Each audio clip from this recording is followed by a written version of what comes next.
29º Simpósio Internacional de Iniciação Científica e Tecnológica da USP. Meu nome é Isabelle, eu vou ser a coordenadora aqui da sala de Nutrição 2. Então, eu vou ficar responsável por controlar o tempo, tanto da apresentação dos estudantes, que é de 10 minutos, quanto da fala dos avaliadores, né, que é de 5 minutos cada um. Lembrando que não é preciso que todos os avaliadores falem durante todas as apresentações, então a orientação é que vocês se revezem entre si, façam perguntas em comum, coisa desse tipo. E eu também peço que durante a apresentação dos alunos, os restantes dos membros aqui da reunião fechem o microfone, para não atrapalhar a apresentação. E quando os avaliadores forem falar, não esqueçam também de abrir a câmera e de ligar o microfone. E quando faltar 1 minuto, tanto para o término da apresentação dos alunos, quanto para a fala dos avaliadores, eu vou abrir o microfone e vou falar 1 minuto, para que a gente possa aí fazer as considerações finais e não ultrapasse muito o tempo. Alguém tem alguma dúvida, alguma coisa para acrescentar? Então tá ótimo. Acho que boa sorte a todos, espero que vocês vão muito bem. E acho que a gente já pode começar com a apresentação da primeira aluna, que é a Larissa da Silva de Oliveira. Larissa, pode ficar à vontade. Oi, pessoal, boa tarde. Olá, pessoal. Deu uma travadinha aqui no computador na apresentação, mas aí eu já vou iniciar. Olá, pessoal, meu nome é Larissa e o meu trabalho é sobre a prevalência de excesso de peso e obesidade na coorte CHIP Brasil. Esse estudo é uma parceria entre a USP e a Universidade Regional de Blumenau. A população brasileira vem apresentando um aumento na prevalência do excesso de peso e suas comorbidades. Segundo o Vigitel 2016, 53,8% da população apresentava sobrepeso, sendo mais elevada nos homens em relação às mulheres. Além disso, 18,9% da população brasileira se apresentou obesa, sendo mais elevada nas mulheres em relação aos homens. Mas afinal, o que é obesidade? A obesidade é uma doença crônica de origem multifatorial, ou seja, se desenvolve a partir de vários fatores, como a genética, o estilo de vida, o ambiente e entre outras coisas. Além disso, o excesso de peso e obesidade pode levar ao desenvolvimento de doenças crônicas, como a hipertensão, a diabetes e a dislipidemia. O objetivo desse estudo é avaliar a prevalência de excesso de peso e obesidade na população adulta de descendentes de alemães da coorte CHIP Brasil. Esse estudo foi realizado a partir da coorte Vida e Saúde em Pomerode, CHIP Brasil, entre julho de 2014 a novembro de 2016. Foi aprovado tanto pelo Comitê de Ética da Faculdade de Saúde Pública da USP, como da FURB. Primeiro, foi entrado em contato com a população via telefone, com os indivíduos da população da cidade de Pomerode, onde tem uma maior concentração de alemães no Brasil. E quando eles atendiam os critérios de inclusão, que era ter idade entre 18 a 60 anos e serem residentes há pelo menos 6 meses na cidade de Pomerode, Santa Catarina, eles eram convidados a participar da pesquisa e, caso aceitassem, eram agendados para uma visita domiciliar. Nessa visita domiciliar, os participantes assinaram um termo de consentimento livre esclarecido e foi aplicado o questionário digital estruturado, que abordava as características socioeconômicas e sobre o estilo de vida. Também foram coletados dados antropométricos, como o peso e a altura, para o cálculo do IMC.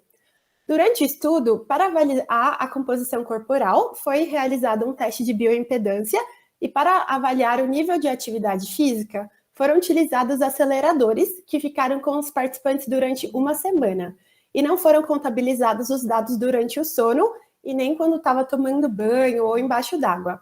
Os dados foram analisados a partir do software SPSS com grau de significância a 5%.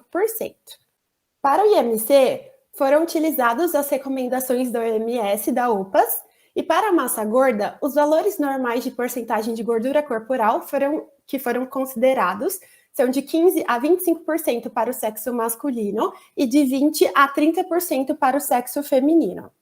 Já para avaliar o nível de atividade física, foi utilizada a tabela de Fredson, que relaciona o MIT com a contagem de intervalos por minuto. Agora eu vou falar um pouquinho dos resultados.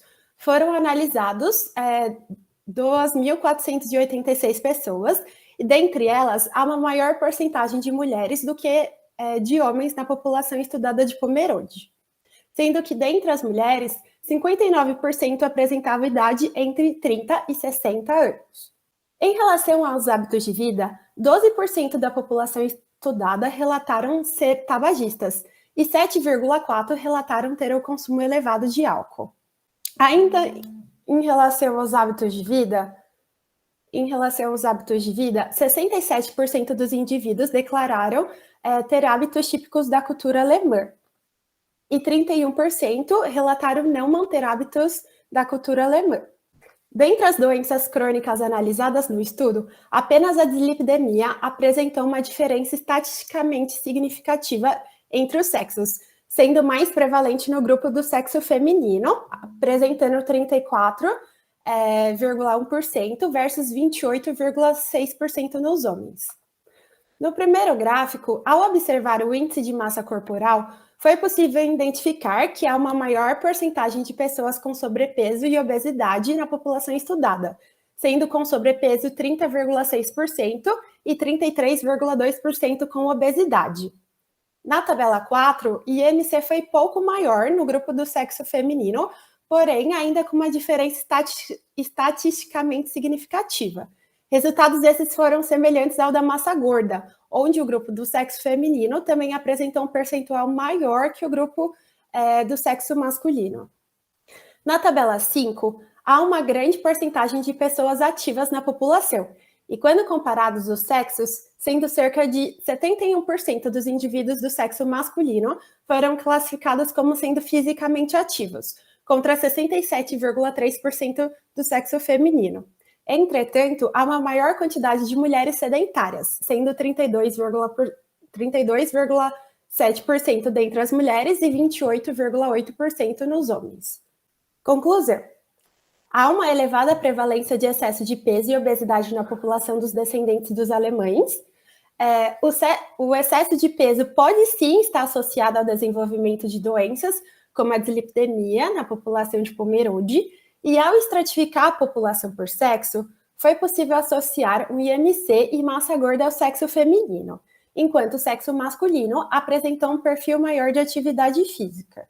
Essas foram as referências que eu utilizei no meu trabalho, e muito obrigada. Muito bom, Larissa, muito obrigada. Algum avaliador quer fazer comentário, dúvidas? À vontade, Ana Paula. Obrigada, Isabelle. Boa tarde. Obrigada, Larissa. Parabéns pela apresentação. Achei que você organizou muito bem o resumo, a apresentação foi muito boa, muito clara. Muito interessante saber desse estudo. Um estudo super relevante também. Eu queria te perguntar 3 coisas, na verdade. Se você puder comentar um pouco sobre qual foi a sua participação, como que você se envolveu nesse estudo, você chegou a participar da coleta de dados também, ou foi só da análise, e como que foi essa experiência, né, seja da coleta, seja de análise, o que você tem de comentário sobre isso, e por que essa população que foi escolhida nessa coorte, quais são as peculiaridades, o que ela tem, assim, de destaque, porque eu imagino que sim, talvez seja algo que valesse a pena você também destacar no seu resumo, né? Já que a gente está falando de uma população que tem características mais específicas. Essa é a minha impressão. E o último comentário, né, a sugestão que você colocou na sua apresentação, mas não está no resumo, é de você incluir sobre a aprovação do Comitê de Ética, né? Que o quesito ético é um ponto. Aliás, acho que para todos os resumos, já vou adiantar aqui, que faz parte, né, de mencionar se foi necessário passar pelo comitê e se foi, qual foi o resultado. Então, acho que vale a pena incluir no resumo também. Era isso. Obrigada e parabéns. Obrigada, Ana, pelas considerações. Então, eu não participei das coletas e da análise, na verdade, eu estou participando da segunda parte, que é da análise do consumo alimentar. Então, nessa parte, a gente, através do QFCA, que foram coletados junto com esses dados de antropometria e o questionário, esse QFCA está sendo atualmente analisado, então a gente pegou todos os alimentos e a gente está colocando no food para sair a quantidade de nutrientes, macronutrientes e micronutrientes. Então, eu estou mais agora nessa segunda fase. Então, em relação à segunda pergunta, que é o porquê a população foi escolhida, então, na verdade, a gente sabe que os hábitos alimentares são diferentes em várias regiões, né, do país, do Brasil ou do mundo. E aí, na cidade de Pomerode, tem uma concentração muito grande de alemães, né? E aí, na verdade, esse estudo, ele faz parte de um estudo maior que é feito na Alemanha, que é na cidade da Pomerânia Ocidental, que fica lá na Alemanha. Então, foi feito um estudo maior lá, e esse estudo que a gente está fazendo aqui é um mini estudo sobre os alemães aqui no Brasil. Mais algum avaliador? À vontade, Jaqueline, 5 minutos. Parabéns, Larissa, pelo trabalho, muito bom, muito interessante, e adorei também saber um pouco melhor sobre o estudo, né? Foi uma parte bem importante mesmo de você ter comentado com a gente. Gostei bastante da sua apresentação também, o resumo está bem escrito. Uma pequena sugestão só é a definição, né, do excesso de peso e de obesidade. Às vezes você mistura um pouco o termo excesso de peso e obesidade, isso ficou um pouco confuso nos resultados na hora que a gente foi ler o resumo, principalmente. Você falando fica um pouco mais claro, né, mas na hora de ler o resumo, dá uma revisada no termo só. E além disso, ia ser interessante também, nos próximos passos, nas próximas análises, você começar a comparar essas pessoas com e sem o excesso de peso, com e sem obesidade, né? Não só entre os sexos, né? Mas também a diferença entre as pessoas que têm ou não têm excesso de peso. Ia ser bacana. Para uma próxima, né? Ideias para as próximas. E assim, agora é só uma pergunta mais filosófica, né? Que eu sei que vocês ainda não têm dados sobre isso, né? Mas quais seriam hipóteses para você que você acredita que as pessoas dessa sua população têm uma prevalência de obesidade um pouco mais alta? Vocês têm hipóteses para isso? O que vocês pensam em investigar? Agora eu posso falar com base um pouco no que eu estou vendo, né? Que eu estou gerando os resultados pelo Food. E a alimentação dos alemães é bem diferente, né, da alimentação brasileira. E aí, os alimentos também são diferentes. Tem vários alimentos que são mais gordurosos, que têm receitas que tem uma alta quantidade energética e tudo mais. Então, assim, pelo que eu estou analisando agora, provavelmente vai dar que essa população, em geral, ela vai estar com um excesso de peso e obesidade, com base nos dados que estamos gerando agora. Então, é essa a hipótese que temos até o momento. Tá ótimo. Parabéns pelo seu trabalho. Obrigada. Obrigada a você. Eu imagino que o tempo já esteja terminando, só quero parabenizar a Larissa. Obrigada, Eduardo. Bom, parabéns, Larissa. E agora, então, a gente vai para a apresentação da Maria Eduarda Gonçalves Fortes. Maria Eduarda, pode ficar à vontade para apresentar sua tela e boa sorte. Tá bom, obrigada. Eu vou compartilhar minha tela aqui. Bom, hoje eu vou apresentar um pouquinho do meu projeto de iniciação científica, que tem como título o impacto da dieta cetogênica no consumo alimentar, ganho de peso e composição corporal, um paralelo entre o modelo experimental e o ensaio clínico, e foi orientado pela professora Nájila. Bom, de acordo com a definição da OMS, a epilepsia é uma doença do cérebro, carregando consequências além das neurológicas para o indivíduo, com impactos cognitivos, psicológicos e sociais. Cerca de 50 milhões de pessoas no mundo são acometidas pela epilepsia e desses, 80% residem em países de baixa e média renda. No Brasil, a gente não tem dados oficiais sobre a incidência e prevalência da epilepsia, mas em um documento publicado pelo Ministério da Saúde, ele usou dados desses dois estudos, um realizado na Grande São Paulo, que encontrou uma prevalência de 1,19%, e um realizado em Porto Alegre, que encontrou uma prevalência de 1,65%. Quando a epilepsia não responde ao tratamento farmacológico com 2 fármacos de primeira linha, ela é considerada fármaco-resistente, né? E 20 a 30% dos indivíduos com epilepsia apresentam resistência ao tratamento farmacológico, e quando isso ocorre, eles têm indicação para tratamentos adjuvantes, como a intervenção cirúrgica, a estimulação do nervo vago, a neuroestimulação responsiva a estimulação cerebral profunda e a associação com a dieta cetogênica. A dieta cetogênica, ela tem uma eficácia de redução de 100% das crises em 10% dos pacientes. Em 50% a 60% dos pacientes, ela reduz de 50% ou mais das crises. E dentre esses, 1/3 dos pacientes tem uma redução superior a 90% no número de crises. Bom, o objetivo do meu trabalho foi avaliar o grau de evidência científica sobre o impacto da dieta cetogênica no estado nutricional e composição corporal, utilizado no contexto de tratamento da epilepsia, por meio de uma revisão sistemática baseada em estudos experimentais e ensaios clínicos.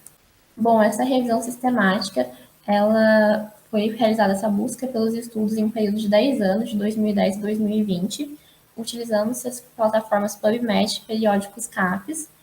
A gente teve 2 braços, né, no estudo, um com animais e estudos experimentais, e um com crianças e adolescentes e ensaios clínicos e estudos observacionais. E, bom, depois foi realizada uma análise do risco de viés desses estudos levantados e foram utilizadas ferramentas já elaboradas para esse fim. Para os estudos experimentais foi utilizada a ferramenta Circle, para os ensaios clínicos a ferramenta Cochrane Risk of Bias Tool e para os estudos observacionais a Newcastle Tau Scale. E, bom, esse é um resumo de como ficou o fluxograma de seleção dos estudos. Esse fluxograma foi desenvolvido de acordo com a proposta Prisma, e a gente tem desde a identificação inicial dos estudos, né, do número total de estudos identificados, depois a exclusão, aqueles que não se enquadravam no tempo e não se enquadravam na espécie definida, e no caso dos estudos com crianças, né, foram excluídos os que tinham adultos, e depois foram excluídos também de acordo com alguns outros parâmetros, que estão colocados aqui no slide, e o número final de estudos incluídos nessa revisão foram 32 para os animais e 27 estudos com crianças. Bom, como conclusão, analisando os estudos com animais, a gente teve, quando a gente compara a intervenção com o grupo controle de cada estudo, em 17 estudos, o grupo intervenção teve um ganho de peso inferior ao grupo controle. Em 10 estudos, a gente teve um ganho de peso similar. Em 3 estudos, a gente teve um ganho de peso superior. E a gente tem 2 outros estudos aqui nessa revisão que tinham mais de um grupo intervenção, né? Um desses tinha diferenças de intervenção no mesmo estudo, com diferentes proporções de macronutrientes, e um outro com uma intervenção aguda e uma intervenção crônica. E poucos estudos fazem uma análise de composição corporal nos animais, né? Foram apenas 10 que encontramos. E como resultado, a gente teve que há uma redução do percentual de massa magra quando comparado ao grupo controle e um aumento no percentual de massa gorda. Bom, analisando o risco de viés desses estudos, a gente considerou que 60,6% tinham um baixo risco de viés, 6% um alto risco de viés e 33,4% um risco de viés incerto. Para os estudos com crianças, os parâmetros analisados em cada estudo variavam um pouco, né? 17 estudos avaliaram peso e altura e também calcularam o IMC em 7 desses estudos. 7 avaliaram somente o peso, 1 somente a altura, 2 somente o IMC e outros 6 avaliaram o percentual de massa gorda e 3 avaliaram o percentual de massa magra. Bom, e dentre esses estudos, em 16 que avaliaram o peso, 11 que avaliaram a altura, 7 que avaliaram o IMC, 5 que avaliaram o percentual de massa magra e 2 que avaliaram o percentual de massa gorda, não foram consideradas diferenças significativas entre o momento de análise inicial e o momento de análise final do estudo. Bom, analisando o risco de viés dos ensaios clínicos, que foram 2 incluídos aqui na revisão, a gente considerou que 100% deles tinham um baixo risco de viés. A ferramenta usada para analisar o risco de viés dos estudos observacionais, ela tem um parâmetro um pouquinho diferente, né? Ela faz uma pontuação por estrelas, sendo que o máximo de estrelas que cada estudo poderia atingir eram 9, e dentre os estudos de coorte, que foram 23, um estudo obteve 8 estrelas, 19 estudos obtiveram 6 estrelas e 2 estudos obtiveram 5 estrelas. E os estudos de caso controle, que eram 2, um estudo obteve 9 estrelas e um estudo obteve 8 estrelas. E, bom, como conclusão, analisando os resultados dessa revisão, a gente teve que para os animais, eles não mantêm o ganho de peso normal sobre o uso da dieta cetogênica, e a gente levanta algumas considerações sobre isso, né, que é a adequação da dieta às necessidades nutricionais dos animais, a idade do animal no início do segmento também influencia os resultados, e a duração da intervenção. E, bom, para os estudos com crianças, eles não apresentaram impacto negativo no peso, estatura, IMC, massa gorda e massa magra sobre o uso da DC, e a gente também levantou algumas considerações, né, que esse resultado provavelmente se deve à orientação nutricional individualizada com as necessidades calóricas de nutrientes constantemente realinhadas pela equipe de nutrição, mas a gente também teve algumas dificuldades na análise desses estudos, né, com variações no tempo de segmento entre cada estudo, variações nos parâmetros analisados, e também muitos desses estudos, as alterações nos dados antropométricos eram analisadas somente como efeito adverso e não como o objetivo principal de análise do estudo. Bom, essas foram as referências utilizadas para preparar essa apresentação e eu queria agradecer a atenção. Muito obrigada, Maria. Alguns avaliadores? Eduardo levantou a mão. Pode ficar à vontade. 5 minutos. Primeiro, parabenizar a Maria, agradecer pelo trabalho, achei bastante interessante. Imagino que tenha dado bastante trabalho de pesquisa, né?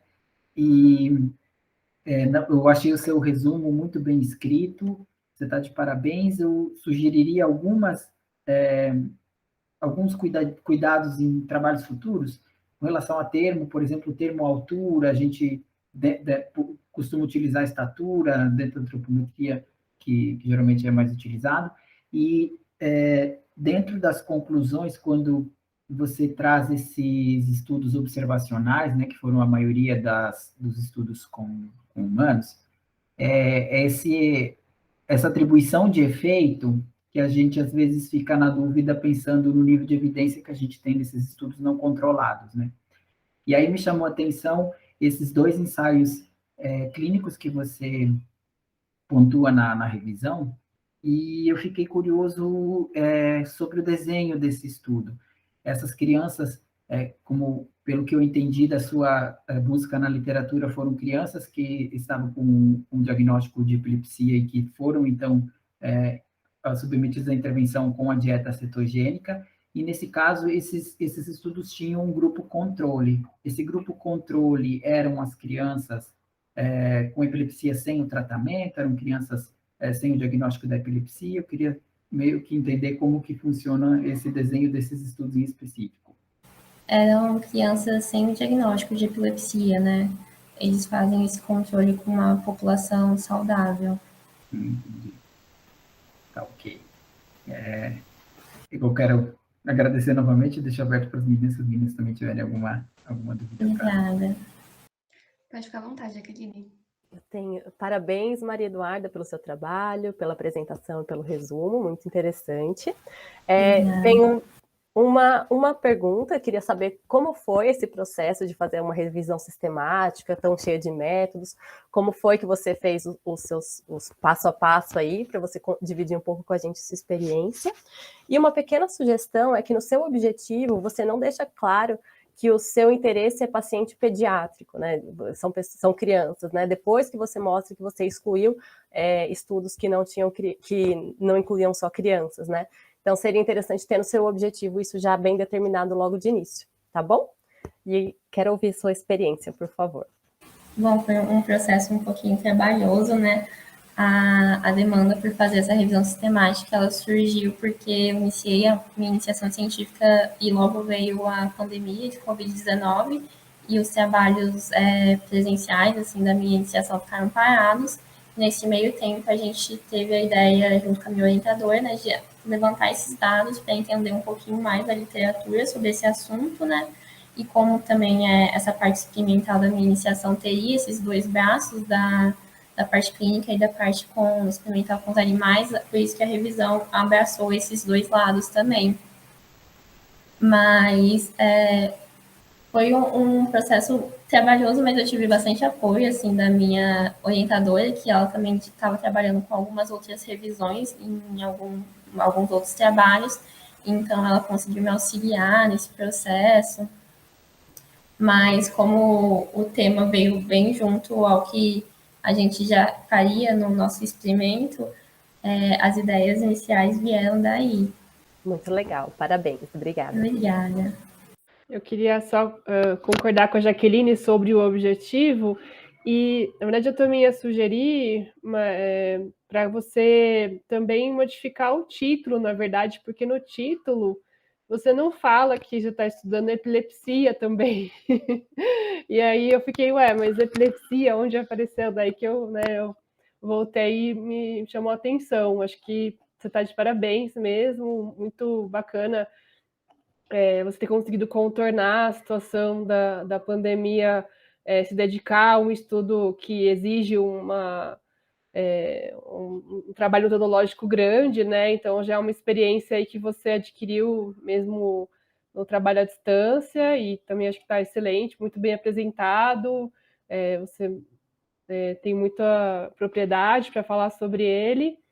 Mas, assim, o título e o objetivo realmente são as informações tão importantes, de destaque do que você está estudando, e acho que não estão refletindo todo o escopo do trabalho que vocês fizeram.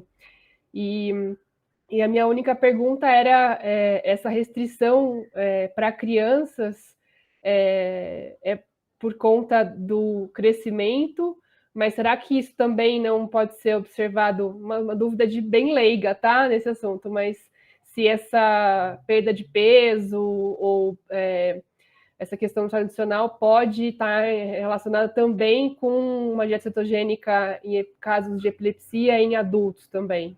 É isso, parabéns, obrigada. Obrigada, muito obrigada pelas considerações.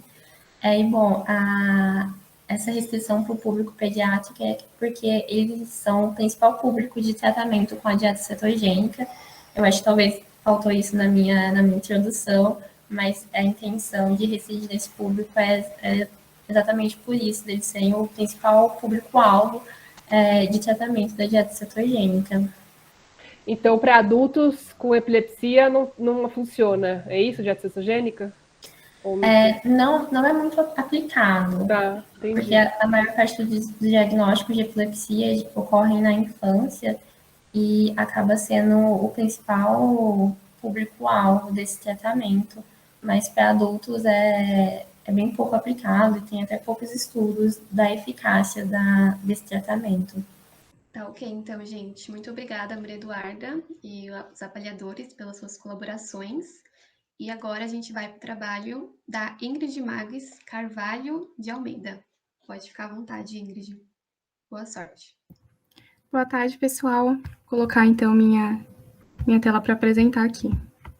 Então, o meu trabalho ele é intitulado Associação entre ácidos graxos ômega 3 incorporados às membranas eritrocitárias e câncer de mama, um estudo caso-controle, e ele foi orientado pela professora doutora Nájila Damasceno. Então, antes de entrar nos detalhes sobre o meu projeto, sobre como ele foi feito, eu gostaria de introduzir o tema. E, para isso, eu acho relevante citar que o câncer de mama é a neoplasia mais incidente em mulheres no mundo e é responsável pela maior taxa de mortalidade nesse grupo. Então, em 2020, como a gente pode ver a partir desse gráfico, foi estimada uma prevalência de mais de 200 mil casos de câncer de mama, sendo que, comparado aos outros tipos de câncer, esse é o mais prevalente. E o câncer de mama, ele decorre de múltiplos fatores de risco que podem ser divididos em não modificáveis e modificáveis. Então, entre os não modificáveis, a gente pode citar a idade, o sexo, os fatores hereditários, e entre os modificáveis, o consumo de álcool, o tabagismo, a dieta, como, por exemplo, o consumo elevado de alimentos ultraprocessados. E esses fatores modificáveis, eles são de extrema importância, principalmente quando a gente considera que relatórios recentes vêm mostrado que mudanças no estilo de vida são capazes de prevenir de 25% até 30% dos casos de câncer de mama. E então, qual que é a relação entre o consumo de ômega 3 e o câncer de mama?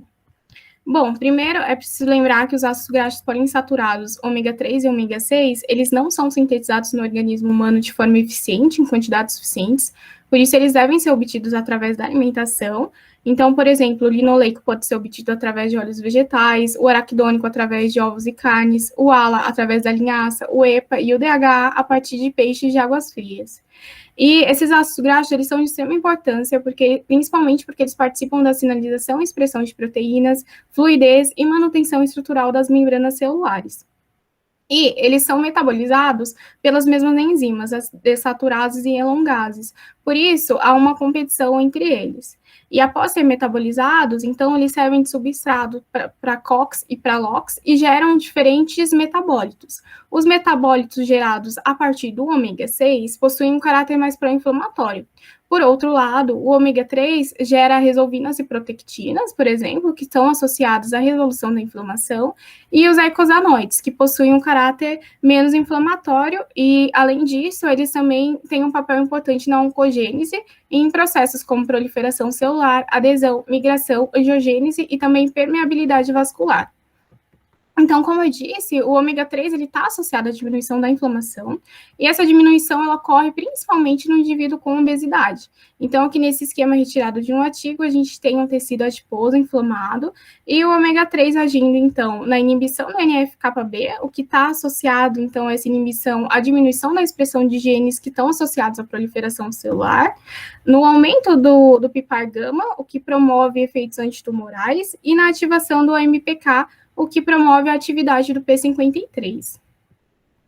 Então, agora que eu expliquei um pouquinho os mecanismos que motivam o estudo do ômega 3 e câncer de mama, vou falar com mais detalhes sobre como foi feito o meu projeto. Então, esse projeto ele foi intitulado Associação de Ácidos Graxos ômega 3 com Sobrevida, Recidiva Tumoral e Mortalidade em Mulheres com Câncer de Mama. E ele recebeu auxílio financeiro da FAPESP entre os anos de 2019 e 2020. Então, os objetivos desse trabalho foram caracterizar a amostra de acordo com aspectos demográficos, clínicos e antropométricos, determinar a composição de ácidos graxos nas membranas eritrocitárias e investigar a associação dos ácidos graxos com tipo tumoral, composição corporal, recidiva e mortalidade em mulheres com câncer de mama.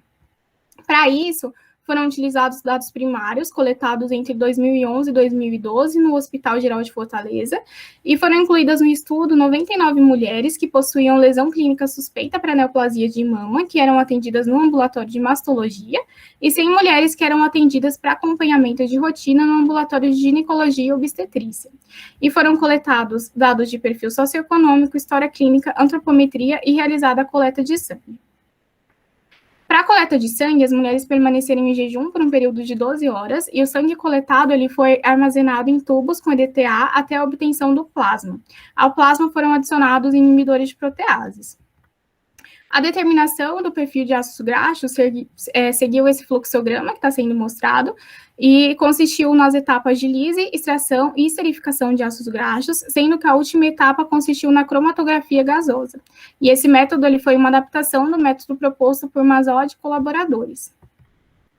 Para o segmento clínico, foi realizada uma busca ativa entre junho de 2018 a fevereiro de 2019, por meio de um contato telefônico e procura em redes sociais feito por pesquisadores treinados. Então, aquelas mulheres que haviam participado da primeira etapa do estudo foram convidadas a participar desse segundo momento de avaliação. Todos os testes estatísticos foram feitos com o auxílio do SPSS e o valor de significância adotado foi de 0,05.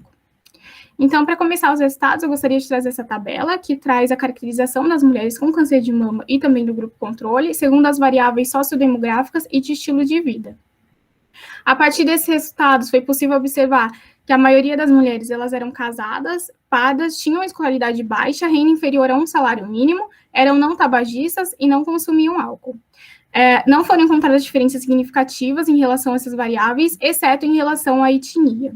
E a idade média dessas mulheres foi de 46,8 anos.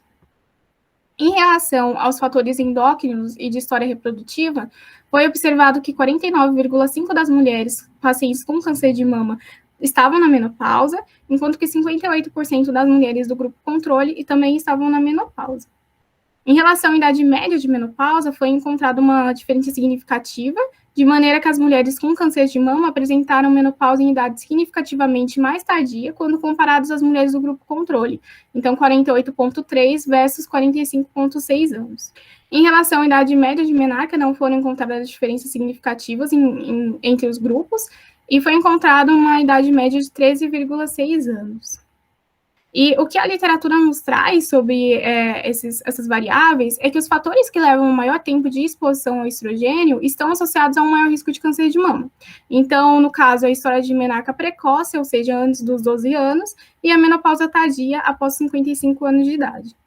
Em relação às variáveis antropométricas e de composição corporal, as mulheres, quando consideradas tanto as causas como controles, elas apresentaram sobrepeso e circunferência de cintura aumentada, e foi observado que as mulheres com câncer de mama possuíam uma maior circunferência de cintura, então 96,5 centímetros versus 91,2 centímetros. Mas não foram encontradas diferenças significativas em relação às outras variáveis. Então, resistência, atividade de água, porcentagem de massa gorda, porcentagem de massa magra e taxa metabólica basal. Em relação à análise de ácidos graxos, foi encontrado percentuais de EPA significativamente menores em mulheres com câncer de mama, então 0,42% versus 0,73%. E em relação ao segmento clínico, foram avaliadas 33 mulheres nesse segmento e foi encontrado que as mulheres sobreviventes, elas apresentaram maiores percentuais de EPA, então os percentuais de cerca de 3 vezes mais do que as mulheres do grupo as mulheres que vieram a óbito, mas, por outro lado, não foram encontradas diferenças significativas entre as mulheres sobreviventes e as que vieram a óbito. Com isso, a gente pode concluir que as mulheres com câncer de mama, elas apresentam um menor conteúdo de EPA incorporado às membranas eritrocitárias, porém, esse menor conteúdo de ácidos graxos, eles não se associaram com a maior recidiva nem com a maior mortalidade por câncer de mama. Essas foram as referências utilizadas para preparar a apresentação, e eu agradeço pela atenção. Muito obrigada, Ingrid. Alguns avaliadores querem fazer as considerações? Pode ficar à vontade, Ana. Obrigada. Parabéns, Ingrid. Obrigada pela apresentação. Muito bacana. Acho que você apresentou muito bem. O seu resumo está meio organizado. Não é muito da minha área de trabalho, então posso fazer alguma pergunta aqui que seja meio fora, mas antes eu queria fazer 2 recomendações. Uma que você acabou não mencionando, a questão das considerações éticas, como eu já falei para outra colega, acho que é fundamental incluir isso no resumo, faz parte aqui do processo de avaliação, e também as outras referências que você incluiu aí no final da sua apresentação. No resumo, você acabou colocando só uma, né? Eu acho bacana também poder complementar com outras referências que eu sei que o espaço é pequeno, mas acho que ainda cabe ali selecionar algumas.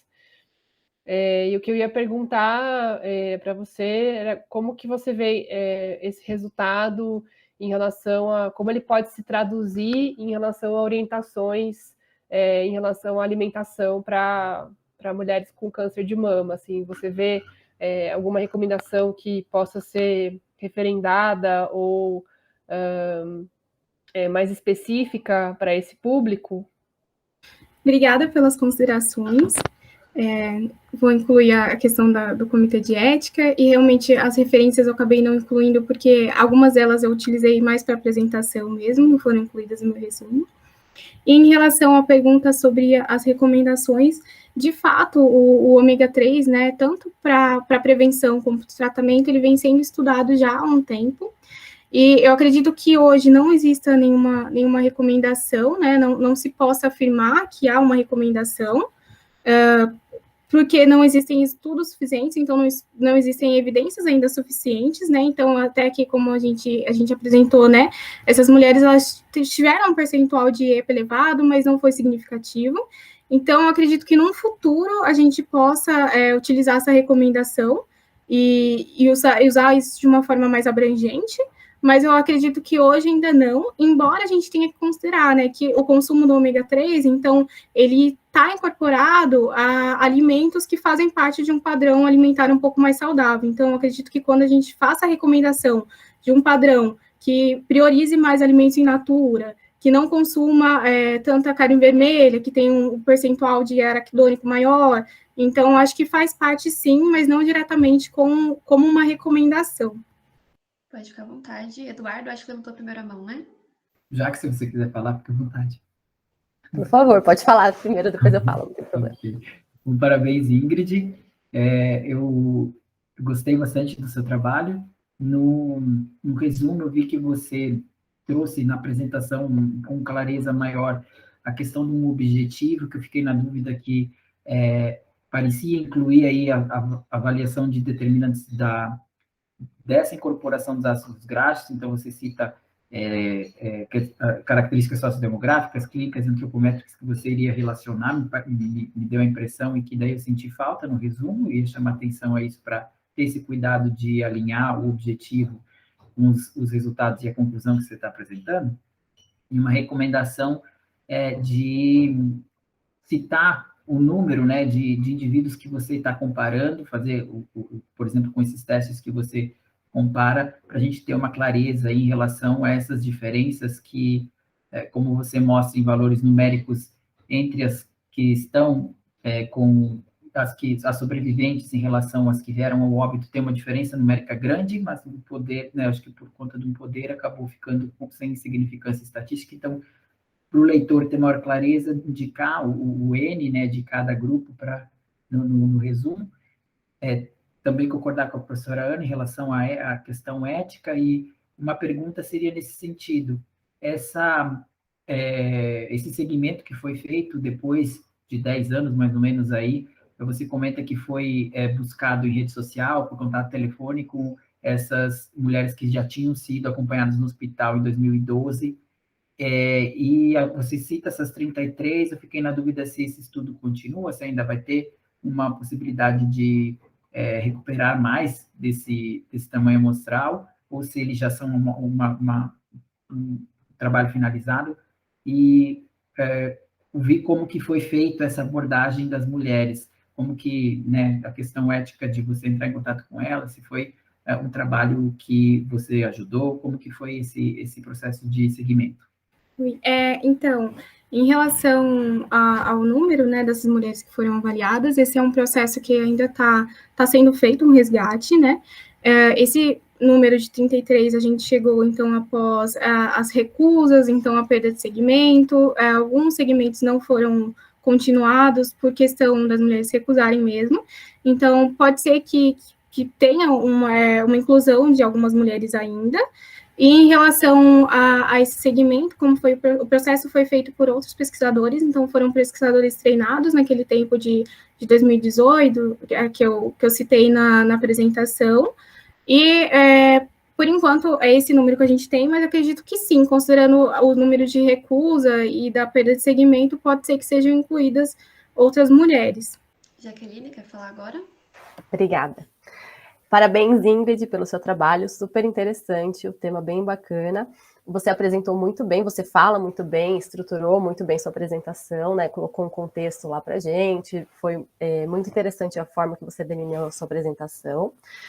Uma única sugestão em relação à apresentação em si é que as tabelas, elas estavam com as letras muito pequenininhas, então eu sei que você tem um monte de resultado, né? E quer apresentar tudo, que é muito legal, mas assim, tentar, quando você for apresentar, colocar uma quantidade um pouco menor de resultados de uma forma que a gente consiga enxergar, porque assim, a gente não conseguiu ver as tabelas, né?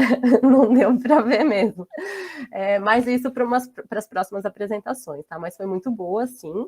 E aí, uma dúvida que eu fiquei em relação, porque eu não consegui ver nas tabelas, e aí eu gostaria de saber, você cita, né, que em relação ao tabagismo, como você categorizou, né? Só tabagistas e não tabagistas, ou então tem os ex-tabagistas juntos, né? Porque eu imagino que quando as mulheres têm o diagnóstico de câncer de mama, muitas delas que eram fumantes devem parar de fumar, né? E isso é um fator de risco bem importante também nessa questão, né? Então, como que você categorizou isso? E se você considera, né? Se você considerou ex-tabagista e tabagista? E essa que foi a principal, e também eu queria saber um pouco como foi sua participação, se você foi você que entrou em contato com essas mulheres novamente, nessa segunda etapa do trabalho, como que foi sua participação no trabalho? Obrigada. Obrigada pelas considerações. Então, a questão do tabagismo realmente foi considerado as que eram tabagistas, então, atualmente, e as que já haviam sido tabagistas, então, as ex-tabagistas. E em relação à participação, eu não cheguei a fazer parte diretamente, né, do segmento clínico, eu acompanhei o que estava sendo feito, então, o decorrer do trabalho em algum momento, mas não desde o início. E a minha participação, ela ficou mais centrada mesmo em relação à análise dos ácidos graxos, então, os métodos de lise, extração e esterificação, eu participei desde o início, e a questão da análise dos cromatogramas, então, da integração dos picos e análise dos resultados. Legal, parabéns, então, pelo seu trabalho. Obrigada. Muito obrigada. Bom, parabéns, Ingrid, e muito obrigada, avaliadores, pela colaboração de vocês. Agora a gente vai para a apresentação da Maria Carolina Alfino. Pode ficar à vontade, Maria. Oi, boa tarde. Eu vou iniciar a apresentação. Tá, então eu vou começar agora a minha apresentação referente à pesquisa sobre a relação entre ansiedade, depressão, excesso de peso e o consumo alimentar em adultos jovens, que eu realizei durante a minha iniciação científica sob supervisão da professora Elizabeth Torres. Essa apresentação está segmentada em introdução, o objetivo, a metodologia, os resultados com as devidas discussões e, por fim, as considerações finais. Então, as mudanças no padrão alimentar, como o aumento de consumo de processados em detrimento de alimentos in natura e minimamente processados, eles vêm sendo associados à prevalência de diversos distúrbios neurológicos e mentais, sendo que a alimentação guiada pelo estresse, ela está associada a maior ingestão de alimentos ricos em gordura e energia, assim como de obesidade. Os transtornos de ansiedade, eles estão relacionados ao funcionamento do corpo e experiências de vida. Segundo os dados da OMS de 2017, a prevalência mundial do transtorno de ansiedade é de 3,6%, sendo que o Brasil, ele é o país mais ansioso do mundo, com 9,3% da população com algum transtorno de ansiedade, e afeta 19,9% da população metropolitana do estado de São Paulo, sendo que dos indivíduos que apresentam qualquer tipo de transtorno mental, o transtorno de ansiedade é o mais comum. E evidências apontam que alguns alimentos, especificamente o açúcar, eles levam a sintomas de abstinência quando o indivíduo é privado do seu consumo, levando a sinais de ansiedade e até de agressão. O transtorno depressivo maior, ele é um distúrbio recorrente, caracterizado pela repetição de episódios depressivos maiores. E, segundo os dados da OMS também de 2017, a nível mundial, a doença ela afeta 4,4% da população, sendo que o Brasil, ele é o segundo país com maior número de indivíduos depressivos das Américas, apresentando 5,8% da sua população, apresentando a doença. Sendo que na região metropolitana de São Paulo, esse número ele atinge o valor de 10%. E o novo padrão de dietas modernas ocidentais que eu já citei anteriormente, eles podem estar afetando negativamente as taxas de depressão, sendo relatada uma associação inversa entre o consumo de frutas e vegetais e a ocorrência de depressão.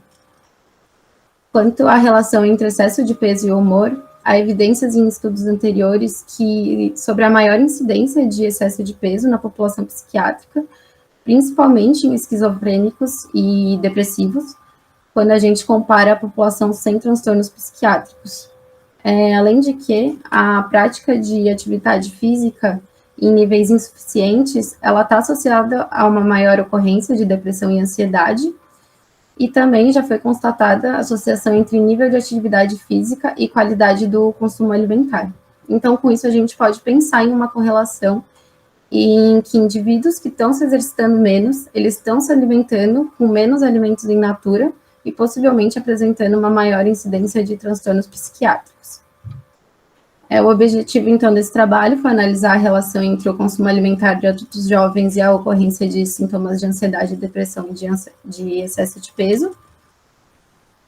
O público da pesquisa eram pacientes adultos jovens atendidos em uma clínica particular de nutrição da cidade de São Paulo, que foi onde ocorreu a aplicação dos questionários, que era realizada após a concordância do participante. Quanto aos métodos de avaliação, foram utilizados 3 questionários, um questionário de frequência alimentar, elaborado pela Regina Fisberg, daqui da faculdade, e os 2 inventários de depressão de Beck, o de depressão e o de ansiedade, que foram usados para avaliação do estado de humor, sendo que a partir das respostas desses questionários, os participantes eles foram classificados quanto à ausência ou à presença de sintomas.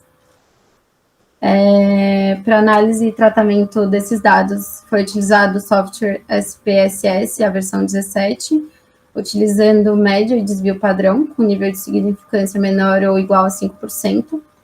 Para as variáveis qualitativas, foi utilizado frequência absoluta e relativa. E para as variáveis quantitativas, o teste Q quadrado e Monte Carlo. Agora eu vou trazer um pouquinho dos resultados.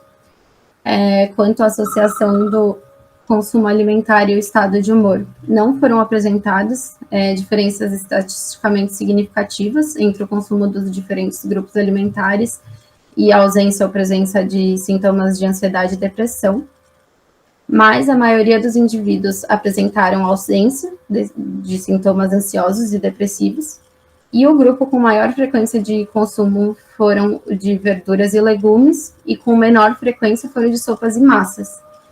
E sendo que estudos anteriores, realizados com participantes com características semelhantes a desse estudo, demonstraram uma associação entre o consumo de salgados e fast foods e maior relato de estresse, enquanto que padrões alimentares ricos em frutas, verduras e legumes, eles estão associados a menores taxas de depressão. Foi observado também que o grupo com maior consumo de bebidas apresentou uma concentração maior de indivíduos com ansiedade. E já é observada a correlação positiva entre o consumo de bebidas alcoólicas e ansiedade em estudos anteriores. Também não foi demonstrada associação na população de estudo entre excesso de peso e estado de humor, mas 40,7% da população, ou seja, a maioria, eram eutróficos com ausência de sintomas depressivos e 29,6% eram eutróficos com ausência de sintomas ansiosos. Ou seja, a maioria era eutrófica, assim como a concentração dos participantes com níveis de depressão e ansiedade também estavam, em sua maioria, na ausência de sintomas. E já existe na literatura evidências que a obesidade e o excesso de peso, eles causam efeito de desregulação de mecanismos cerebrais, que acarretam em um aumento da produção do cortisol, o que provoca oscilações de humor, alterações de imagem e também de insatisfação corporal. Mas falando um pouco da caracterização da amostra, que teve um N de 27 indivíduos, a gente consegue entender um pouco mais dos resultados. Então, a população tinha uma idade entre 20 e 40 anos, adultos jovens. O peso médio foi de 75 quilos e o MC médio de 27,01. E a maioria da amostra era do sexo feminino, representando uma realidade brasileira de maior utilização de serviços de saúde por mulheres cisgênero. E, para além disso, a gente pode também pensar que a maior procura das mulheres por um atendimento nutricional reflete algumas questões socioculturais da nossa sociedade, né, que demanda das mulheres, de uma maneira mais acentuada, um corpo magro que siga padrões de beleza ocidental. A maioria também era não tabagista, sendo que já foi evidenciado que o consumo de nicotina pode interferir em sistemas neuroquímicos e, consequentemente, na regulação de humor. Também praticante de atividade física, que faziam uso de suplementos alimentares, sendo que a população apresenta um grau de atividade física significativamente superior à da média dos brasileiros, que é de 37,6%, sendo a atividade física um fator de proteção e também forma de tratamento da depressão, assim como alívio da ansiedade pela estimulação e relaxamento psíquico proporcionado. A maioria também apresentou ganho de peso no último ano e mudanças de hábitos alimentares, objetivando a perda de peso. Então, para finalizar, a confecção desse trabalho, ela aconteceu durante a pandemia de Covid-19, o que acarretou em dificuldade na captação dos participantes, que estavam um pouco resistentes quanto a esse contato, o que levou a um menor número amostral. E diante dessa pequena população, a gente não foi observada diferença estatisticamente significativa entre o consumo alimentar pelos grupos de alimentos, assim como o peso corporal e os sintomas de depressão e ansiedade. Um minuto. E além da dificuldade... Oi. Um minuto. Perdão pelo interromper, mas pode continuar. Não, imagina, estou finalizando. Obrigada.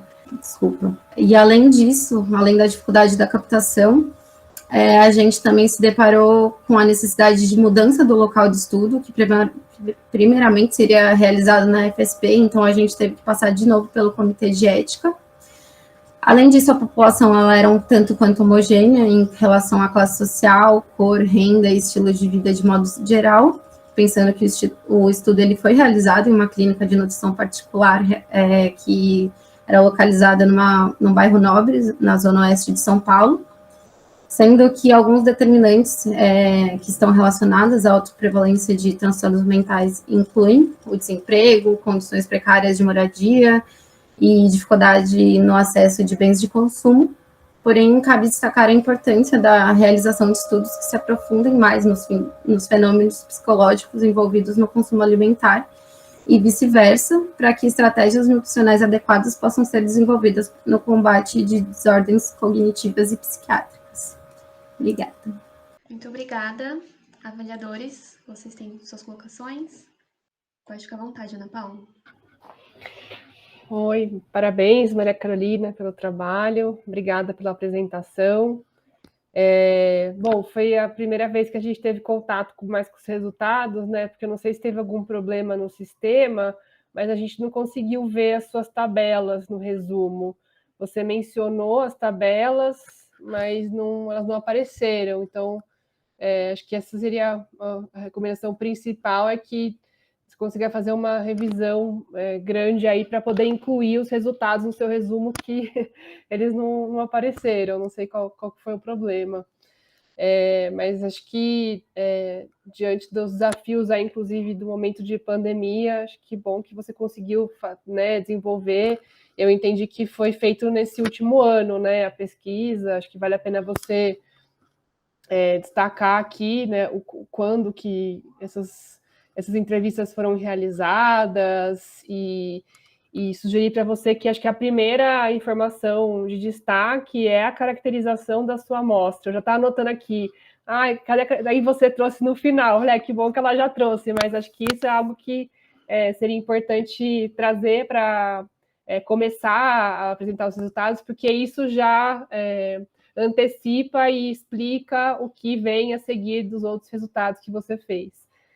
E a minha outra recomendação, que é também uma pergunta, é sobre você descreveu, né, os questionários e referências que você usou para coletar as informações, né, tanto de alimentação quanto de sintomas de ansiedade e depressão, mas eu senti falta de você falar de quais foram os indicadores que você usou para fazer as comparações a partir desses dados que foram coletados, né? Então, pensando nesse exercício de você desenvolver a análise dessa amostra, de você descrever, desse QFA, desse QFCA, você usou os tais grupos, talvez pensar em agrupamentos de grupos saudáveis e não saudáveis, já que é uma amostra pequena, você não tem como detalhar tanto, e dos sintomas também, que eu não conheço esses inventários, mas talvez tenha alguma forma de você apresentar e caracterizar esses indicadores dos sintomas, que já é algo importante para deixar caracterizado. E aí eu ia pedir para você comentar um pouco sobre isso, como que você viu esses indicadores, que você achou que teve de interessante, pensando em entender essa amostra como um todo, que não necessariamente ela vai ter diferenças, mas olhando para a caracterização desse grupo que você estudou.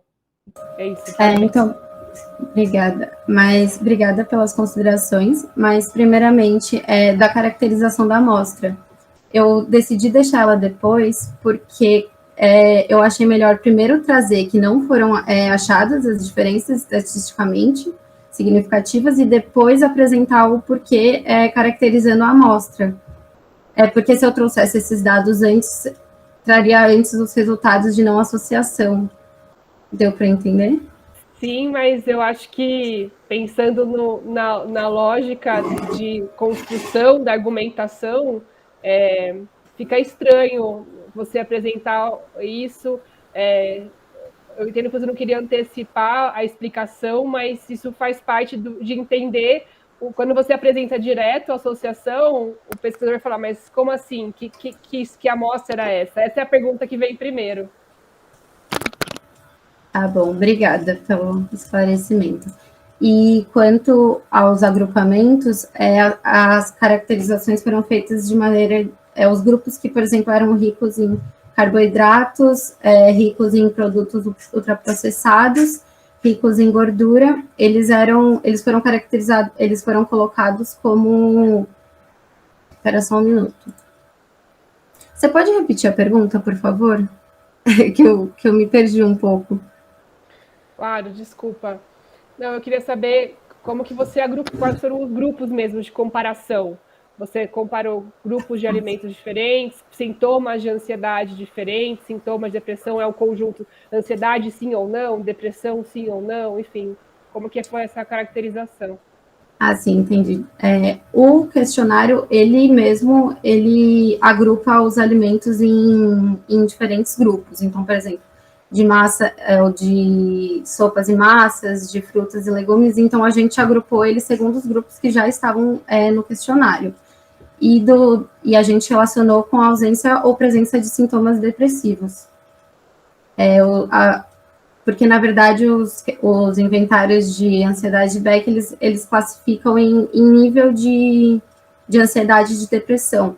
Mas como a gente não estava achando associação, para tentar achar alguma associação, a gente classificou só em ausência ou presença de sintomas. E aí a gente foi verificando a associação entre os grupos e a ausência ou presença. Pessoal, desculpa se Entendi, obrigada. Daí para a questão dos outros avaliadores. Eduardo, Jaqueline, vocês têm alguma colocação ou não? Eu concordo com as... Primeiro, Maria Carolina, parabéns pela sua apresentação. Gostaria de parabenizar pela escolha do tema, super relevante, ainda mais nesse contexto de pandemia. E eu concordo com os levantamentos, com as observações da Ana Paula. Eu acho que foram super pertinentes. Também quero parabenizar a Maria Carolina, trouxe bastante informação na apresentação, sua revisão da literatura para discutir os seus resultados trouxe bastante coisa que eu não sabia, e também concordo que o tema é muito interessante, estimulo que, se for possível, continuar, né, nessa linha de estudo, e concordar com o que a professora Ana pontuou, que acho que contribui com o seu resumo e com a apresentação dos próximos trabalhos. Obrigado. Tá ótimo, gente. Muito obrigada, Maria Carolina, e os avaliadores também pelas colaborações. E agora, a gente vai para a apresentação da Andressa Costa Marcelino. Vou apresentar aqui para vocês. Bom, boa tarde a todos. Meu nome é Andressa. Eu sou aluna do professor Dr. Augusto César e o título do meu projeto é Associação entre Pular o Café da Manhã e Maior Consumo de Alimentos Não Saudáveis, Sequer Cohort Study. Gostaria primeiramente de falar sobre a minha variável de exposição, que é o café da manhã, que é uma refeição bastante importante, pois quebra o jejum, para a gente ficar muito tempo à noite sem comer, né? Então a gente fica um longo tempo de jejum. As pessoas que consomem o café da manhã têm uma melhor ingestão de fibras e de micronutrientes, e o café da manhã também tem um papel importante no balanço energético e regulação dietética. A minha variável de desfecho, o meu desfecho, né, são os alimentos não saudáveis, caracterizados por uma alta densidade energética e baixo valor nutricional, são ricos em gorduras e açúcares, geralmente são prontos para o consumo e de fácil acesso devido ao custo. Em uma revisão sistemática, foi observado a associação entre a omissão do café da manhã e o sobrepeso e obesidade em 94,7% dos sujeitos dos estudos, que eram crianças e adolescentes. Outros artigos da literatura também demonstram essa relação, porém ainda não se sabe ao certo as causas do aumento de peso. E entender os comportamentos alimentares envolvidos no aumento de peso é importante para o desenvolvimento de estratégias de prevenção e diminuir os impactos de saúde pública. Então, a hipótese do meu projeto é que crianças que pulam café da manhã consomem mais alimentos não saudáveis e, consequentemente, o consumo demasiado desses alimentos influencia a ingestão calórica, que, por sua vez, causa aumento de peso. Então, o objetivo do meu projeto é descrever a prevalência de crianças que não consomem café da manhã e testar a associação entre o consumo de café da manhã e o consumo de alimentos não saudáveis durante o dia em uma população pediátrica da América do Sul. Bom, sobre os métodos do meu estudo, o estudo está integrado em um projeto de corte multicêntrica sobre saúde cardiovascular pediátrica.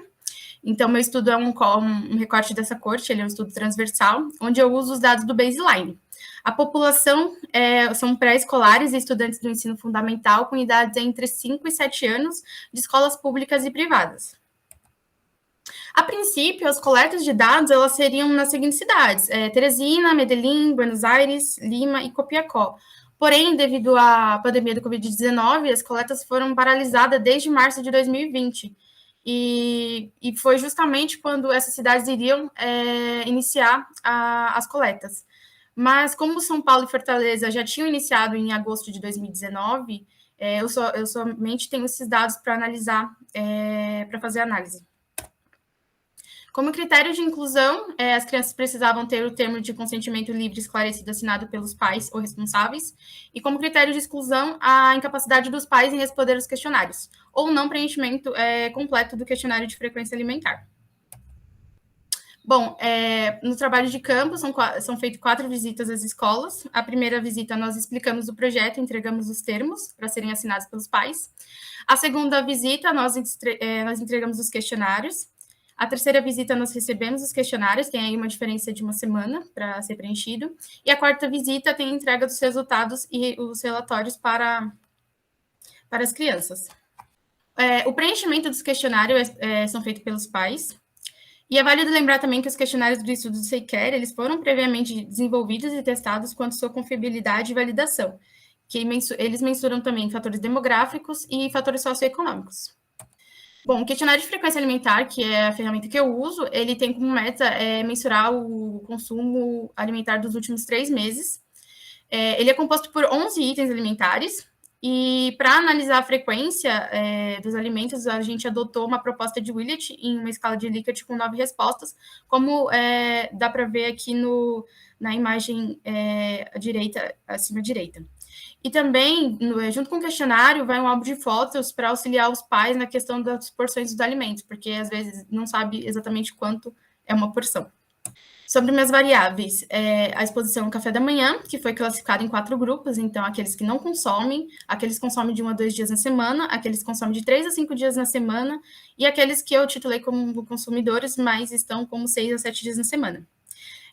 O meu desfecho é o consumo de alimentos não saudáveis, que foram mensurados utilizando o QFA, e foram separados em 4 grupos de acordo com a proposta da American Heart Association. Então, esses são os meus pontos de corte. Então, tem bebidas açucaradas, gorduras saturadas, açúcares adicionados e carnes processadas. Bom, para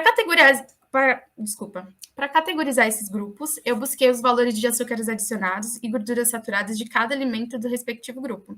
Então, eu peguei esses valores, multipliquei pelo consumo diário e dividi por 100 gramas, já que as tabelas, os alimentos estão a cada 100 gramas, né? Somei depois esses valores para obter o consumo total e classifiquei em adequado e inadequado. No caso de gordura saturada, eu tive que fazer a caloria total de gordura saturada dividido pela caloria total, uma vez que a ingestão, o ponto de corte está em porcentagem. E para bebida açucarada, eu tive que fazer o ponto de corte diário, pois o ponto de corte na referência está como semanal, né, 450 calorias por semana, e aí eu peguei esse valor e dividi por 7. Para carnes processadas, eu fiz a média das porções dos alimentos do grupo, peguei o ponto de corte diário e também precisei fazer o ponto de corte diário, então eu peguei as 2 porções e dividi por 7 para obter esse valor. Bom, para análise estatística, na análise descritiva, eu usei o cálculo de média, desvio padrão, percentuais, intervalo de confiança de 95%, e estratifiquei por sexo, centro de pesquisa e variáveis socioeconômicas. Para análise de associação, eu utilizei a análise de variância ANOVA e o Q quadrado de Mentel-Renzel. E para critério de significância estatística, a gente adotou um alfa de 5%. Bom, meus resultados, essa é a primeira tabela, que é sobre as variáveis descritivas da amostra de São Paulo e Fortaleza, estratificada por tipo de escola. Então, a gente teve uma amostra de 199 crianças, majoritariamente de São Paulo e de escola pública. A gente obteve uma ótima divisão entre o sexo biológico.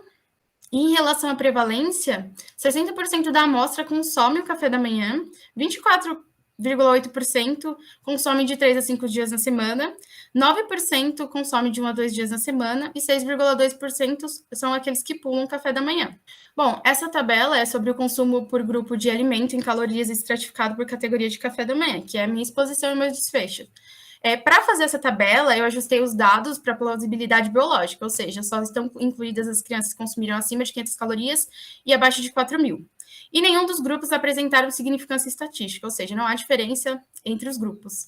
Porém, é interessante avaliar que, para a gordura saturada, aqueles que não consumiram café da manhã tiveram um consumo 87,07% maior do que aqueles que consumiram frequentemente o café da manhã, de 6 a 7 dias.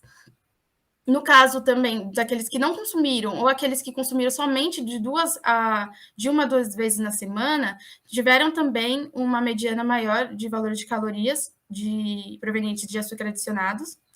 Já no caso de carne processada, aqueles que consumiam café da manhã, mesmo que poucas vezes na semana, também tiveram um consumo maior de carnes processadas. E para bebidas açucaradas, aqueles que consumiram, eventualmente, tiveram um consumo maior de calorias, proveniente de bebida açucarada. Então, foi demonstrado que os não consumidores de café da manhã e aqueles que consumiram de 1 a 2 vezes na semana ingeriram maiores quantidades de calorias provenientes de gordura saturada e açúcar adicionado, o que pode ser devido à procura de alimentos mais gordurosos e calóricos por esse grupo. Desse modo, as quantidades de calorias diárias somadas ao longo do tempo podem influenciar o aumento de peso, levando ao sobrepeso e obesidade dessas crianças, como evidenciado na literatura. Segundo Belchor, o café da manhã tradicional brasileiro inclui o consumo de embutidos como presunto e salame, e como exposto no estudo, no resultado, houve um consumo majoritário de carnes processadas entre os consumidores habituais e eventuais. É válido também colocar a relação dos grupos. Então, o grupo de gordura saturada e açúcar adicionado, eles apresentaram maiores amplitudes nos valores de caloria. Então, ali tem uma diferença acima de 200 calorias entre os grupos. E no caso de... Andressa? Tudo bem, obrigada. Bebidas açucaradas e carnes processadas já teve uma amplitude menor de 20 calorias, né, entre os grupos. Sobre as limitações do meu estudo. Ele não permite extrapolação, né, porque o estudo foi com dados somente de São Paulo e Fortaleza. Sobre os dados de açúcar adicionado, foi bem complicado de achar, porque eu estava utilizando a TBCA, né, a tabela de composição dos alimentos brasileira, para achar os dados, mas a maioria eu não achei, eu tive que usar o SDA, e como são alimentos brasileiros, eu tenho esse viés, né, e não conhecer a composição do café da manhã. A gente não usa o recordatório de 24 horas, então só o de frequência alimentar. Não tem como saber exatamente o que a criança consome no café da manhã. Então, como conclusão, diante do exposto, conclui-se que não houve significância estatística da associação entre o consumo do café da manhã e o de alimentos não saudáveis. É válido lembrar também que o projeto é financiado pela FAPESP e a minha bolsa de iniciação científica foi a bolsa do CNPq. Obrigado por o tempo e a atenção de vocês. Muito obrigada, Andressa. Bom, agora a gente tem um tempinho para os avaliadores fazerem suas colocações. Fique à vontade. À vontade, Eduardo. Obrigado, Andressa, pela apresentação, parabéns. Senti que você trouxe bastante coisa que eu estava em dúvida no resumo, agora na apresentação, dentre elas, a questão do agrupamento dos alimentos e a definição da sua exposição, né?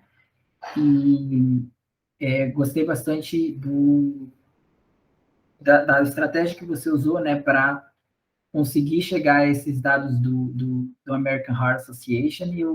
E primeira pergunta, eu queria ouvir de você por que você escolheu essa definição, né, dos alimentos saudáveis e não saudáveis, se tem algum motivo em específico, né? E uma segunda questão que eu acho que eu senti falta agora na sua apresentação, como uma sugestão, mas que também é uma pergunta, é em relação a essas associações quando você categoriza, né, o consumo alimentar entre o adequado e não adequado. Você traz as médias para a gente dos valores calóricos, né? Você comenta durante a apresentação que você excluiu os que tinham possível consumo relato do consumo implausível, né, que foi pelo ponto de corte de 400 e 4.500 calorias. Eu só queria entender se teve muita gente que você excluiu nessa limpeza e se você chegou a comparar o valor energético total, né, o valor calórico total, entre essas categorias de consumo do café da manhã.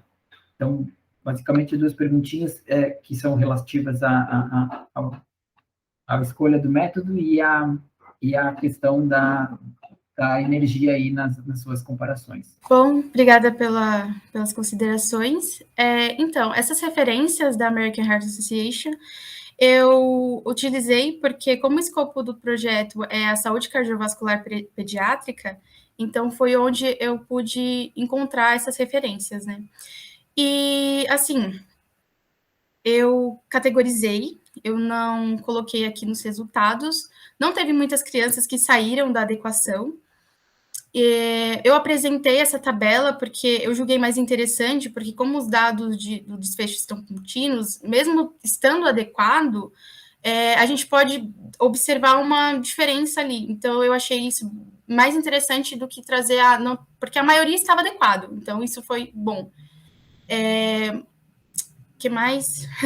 Que era sobre... Desculpa, a gente vê que tem essa diferença dos grupos, né, da energia proveniente dos grupos de alimentos entre as categorias de consumo do café da manhã, mas a energia total, você chegou a fazer a comparação, ver se existe essa diferença? Ah, sim. Então, eu não avaliei o consumo total, só foi realmente para classificar o grupo de gordura saturada que precisa para saber a porcentagem de quanto de gordura saturada, de caloria proveniente de gordura saturada, para poder classificar, mas o restante dos grupos eu não avaliei. Fica aí, acho que talvez com uma sugestão de uma análise só para você ter certeza aí se está tudo ok em relação a essa distribuição da energia, né? Para não ficar em dúvida quanto à diferença que está sendo observada. Ah, sim. Eu deixei de responder alguma coisa? Só mais uma pergunta, daí eu já passo para as colegas, se você teve muitas crianças que você cortou por conta dessa limpeza da plausibilidade do relato do consumo. Ah, sim. Olha, eu vou ser sincera, eu não recordo ao certo quantas, mas não foi muitas. Eu acredito que não tenha sido, eu não recordo mesmo. Queria dar parabéns, Andressa, pela sua apresentação, pelo seu trabalho, super importante. Eu tenho viés, né, porque eu já estudei bastante café da manhã, então eu tenho interesse nessa área, achei bastante legal o seu tema. Parabéns pela apresentação, você até agora foi a única que apresentou as limitações do seu trabalho, e acho um quesito super importante, né, além da questão que a gente já tinha comentado do comitê de ética, da aprovação do comitê, nenhum trabalho a gente faz sem limitações, né? Então é muito importante a gente ter consciência, né, fazer o máximo possível para reduzir essas limitações e ter consciência de que elas existem e que isso implica na interpretação desses dados. Então eu queria te dar parabéns por ter incluído esse item aí no seu trabalho. Então eu queria perguntar, né, você falou que não teve diferença, talvez, nos grupos de alimentos, tudo. Dependendo da forma que você agrupe, talvez você tenha um poder maior, né, para conseguir isso. Então, com um N maior, né, quando vocês têm intenção, minha pergunta primeiro, vocês têm intenção em continuar esse trabalho com os outros centros, se isso está nos planos, assim que a pandemia permitir, né, que aconteceu isso de não conseguir coletar os dados, e se você acha, né, que tendo esses dados com um N maior, se você acha que vai conseguir ter a significância estatística que você espera, para ter o poder no seu trabalho para concluir isso. Bom, obrigada.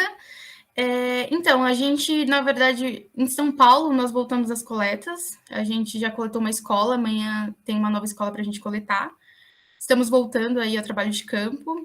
Em relação aos outros centros, a gente aguarda, né, que reinicie as coletas, né, para ter os outros dados, mas acredito que sim, inclusive eu vou continuar o projeto, mais um ano aí para coletar mais dados e ver se realmente tem alguma diferença, se os resultados vão ser os mesmos, se vai apresentar alguma diferença.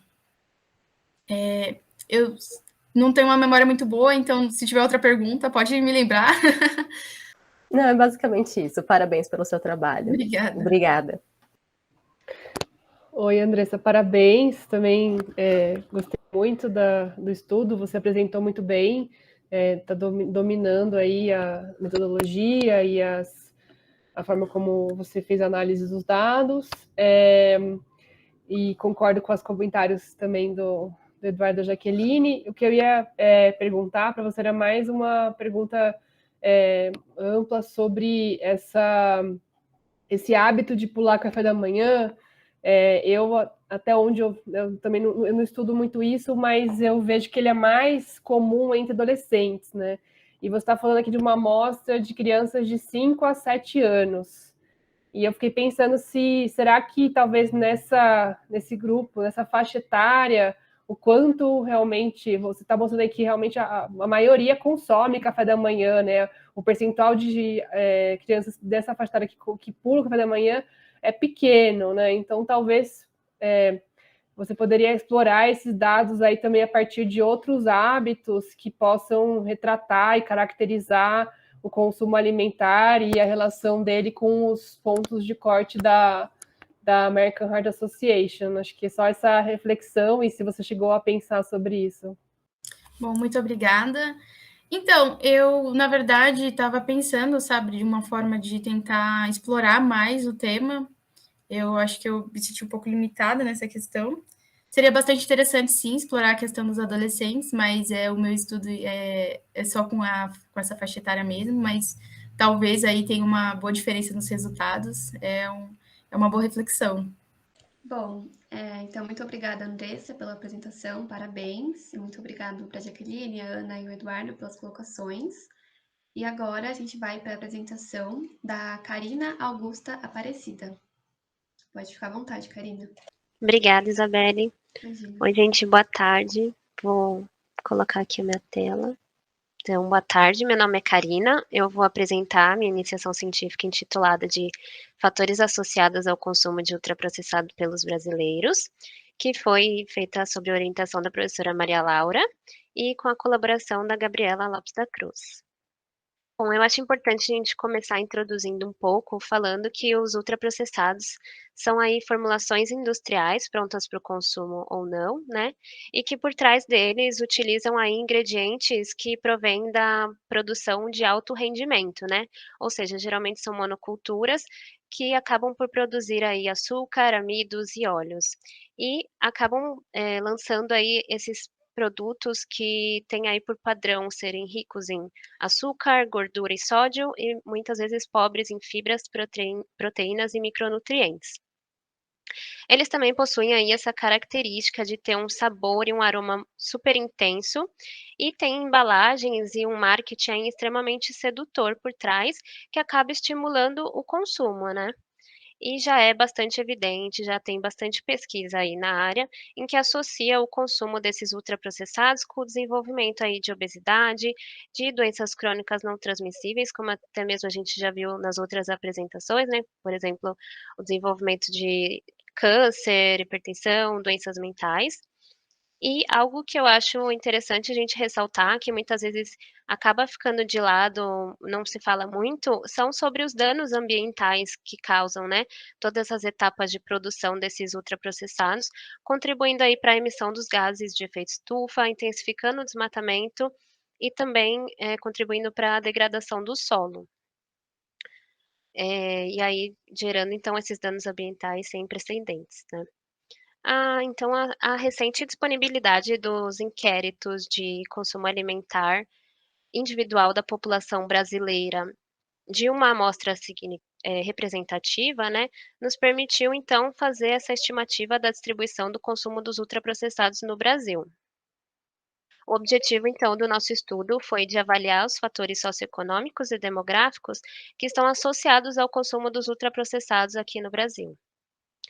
Como método, então, a gente usou dados da POF 2017-2018, que é a pesquisa do IBGE, usando então um módulo ali de consumo alimentar que conta com uma subamostra de mais de 46 mil indivíduos que possuem 10 anos ou mais e que responderam aí 2 recordatórios de 24 horas não consecutivos. Para fazer isso, a gente fez uma desagregação das preparações culinárias, que são aqueles alimentos que possuem mais de 2 itens alimentares, né, como por exemplo o arroz, que tem aí a cebola, o óleo, o sal, né, e a gente transformou os alimentos em calorias para conseguir fazer a distribuição segundo a classificação nova, e para isso a gente usou as receitas padronizadas da TBCA, e aí depois disso a gente conseguiu então classificar esses alimentos em natura, minimamente processados, ingredientes culinários, os alimentos processados e os alimentos ultraprocessados. A gente também aplicou aí usou, aliás, as variáveis socioeconômicas e demográficas que foram coletadas por questionários padronizados, e as que a gente utilizou então foi sexo, idade, raça ou cor, escolaridade, renda per capita, área de residência e região do país. A gente aplicou, então, os modelos de regressão brutos e ajustados para avaliar a associação entre o consumo de ultraprocessados e essas características sociodemográficas. Também aplicamos testes de tendência linear para avaliar o efeito da idade, da educação e da renda como variáveis contínuas únicas. E de resultado, então, a gente teve aqui a média da ingestão de energia dessas pessoas, né? Acabou sendo de 1.754 calorias, e dessa média, 53% desses alimentos consumidos, dessas calorias, são provenientes dos alimentos in natura, minimamente processados, 16% aí dos ingredientes culinários, 11% são de alimentos processados e 20% são de alimentos ultraprocessados, que acabou representando aí 359 calorias. A gente fez então essa distribuição segundo as variáveis socioeconômicas e demográficas e observou o seguinte: as pessoas do sexo feminino acabam consumindo mais ultraprocessados do que quando comparado com as pessoas do sexo masculino. Os adolescentes acabam por consumir bem mais ultraprocessados do que adultos e idosos, representando aí quase o dobro do consumo dos idosos. Raça e cor, a gente teve uma variação em que os indígenas acabaram consumindo mais, seguidos dos amarelos, depois brancos e por último os que menos consomem, os negros. Ai, perdão, aqui travou. Com relação aos anos de estudo, a gente vê que conforme vão aumentando os anos de estudo dessa população, aumenta também o consumo de ultraprocessados. E a gente observa esse mesmo fenômeno aqui quando comparado com os quintos de renda per capita, né? Conforme aumenta a renda per capita, vai aumentando também o consumo. Então a gente vê que no quinto mais baixo de renda tem um menor consumo, enquanto que no quinto mais alto um maior consumo de ultraprocessados. Com relação à região do país, a gente vê que a região sul é a que mais consome aí em disparado os ultraprocessados, seguidos pela sudeste, depois nordeste, norte e por último a região centro-oeste. E com relação à área, a gente vê que os residentes da área urbana consomem bem mais do que quando comparado com os da área rural. Aqui a gente tem um mapa de calor que nos mostra a distribuição dessa participação calórica dos ultraprocessados, segundo as unidades da federação, onde os estados que estão pintadinhos aí de vermelho mais forte são os que mais consomem, e o de rosinha mais claro, os que menos consomem os ultraprocessados. Quis trazer aqui um pouquinho de discussão, né, onde, como eu já tinha havido falado anteriormente, várias evidências já nos mostram, inclusive revisões sistemáticas, que o consumo excessivo desses ultraprocessados acaba levando uma piora na qualidade da dieta, e isso vai corroborar aí com a prevalência de obesidade, de doenças crônicas não transmissíveis e no aumento da mortalidade por todas as causas. O Guia Alimentar para a População Brasileira nos traz aí uma recomendação de ouro, em que a gente deve priorizar os alimentos minimamente processados e os in naturas e evitar os alimentos ultraprocessados para ter uma alimentação saudável. Com relação aos fatores associados, a gente vê aqui que no sexo, as pessoas, né, do sexo feminino acabam por consumir mais ultraprocessados, mas em outros estudos a gente vê que também essas pessoas têm um maior consumo de frutas e vegetais quando comparados com as pessoas do sexo masculino. Com relação à idade, a gente pode ver aí um possível efeito de coorte, né, onde os idosos acabam por consumir menos ultraprocessados, talvez por ter tido uma formação de hábitos alimentares quando a cultura alimentar apresentava maior soberania, né, essa cultura alimentar tradicional. o que acaba por ser o oposto dos adolescentes, né, que estão mais expostos aí a essa, alimentação mais moderna, digamos assim. Com relação à escolaridade, a gente vê que acontece o contrário aí em alguns outros países, onde com o aumento aqui, né, no Brasil, com o aumento da escolaridade acaba aumentando o consumo de ultraprocessados, e a gente associa isso a um marketing agressivo que esses ultraprocessados têm aí por trás, né, acaba que associando o seu consumo com benefícios da saúde e também, ressaltando essa fortificação dos alimentos com os micronutrientes, trazendo essa falsa sensação de alimento saudável, né. A renda, está associada aí a diversos fatores, mas um que a gente levantou aqui é que aqui no Brasil os ultraprocessados ainda custam mais caro do que os alimentos in natura ou minimamente processados, mas a gente vê que essa é uma verdade temporária, né, que já há uma estimativa para essa relação inversa já em 2026. 1 minuto, Karina. Obrigada. Nada. E aqui com relação à área, a gente vê que a área urbana acaba tendo essa maior disponibilidade de acesso, essa maior facilidade de acesso aos ultraprocessados, né, quando comparado à área rural.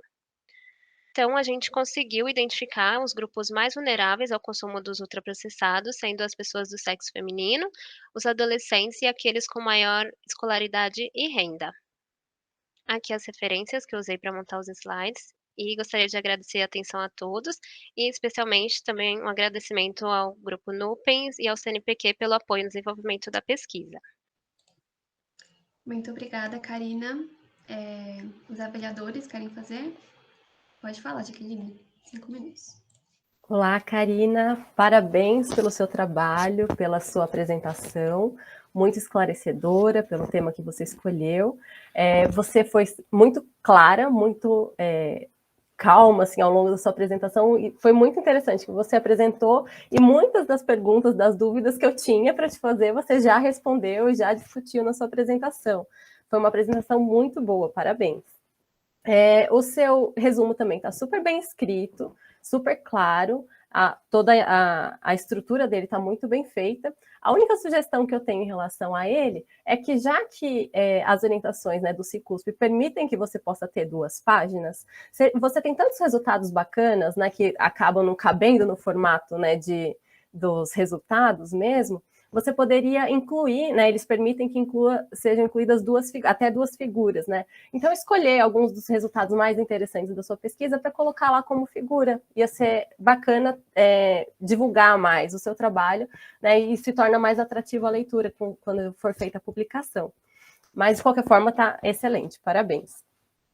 Bom, eu ia te perguntar sobre a relação, né, da escolaridade, da renda, mas você já falou um pouquinho, né? Chamou que são fatores que são associados, que chamaram a atenção. Mas um que você não comentou, e eu fiquei curiosa quando você apresentou, foi em relação aos indígenas. Eu entendi isso mesmo, os indígenas têm o maior consumo de alimentos ultraprocessados. E ele também se associou com maior escolaridade e maior renda, né, a população indígena. Então, assim, como que você explica esse achado? Quais são as hipóteses que você tem? Eu sei que, né, existe pouco conteúdo na literatura, talvez não seja um pouco difícil de embasar com só conteúdos científicos, mas eu queria saber suas hipóteses para encontrar esse maior consumo entre a população indígena. Acho que esses eram os principais comentários. Obrigada. Obrigada, Jaqueline. Nossa, que bom que aparentei estar tranquila e calma, porque não é verdade. Mas muito obrigada pelas considerações, obrigada aí pela sugestão de acrescentar, né, essas imagens. Eu acho que é muito legal, estaria muito legal mesmo se tivesse colocado, mas realmente não pensei no momento.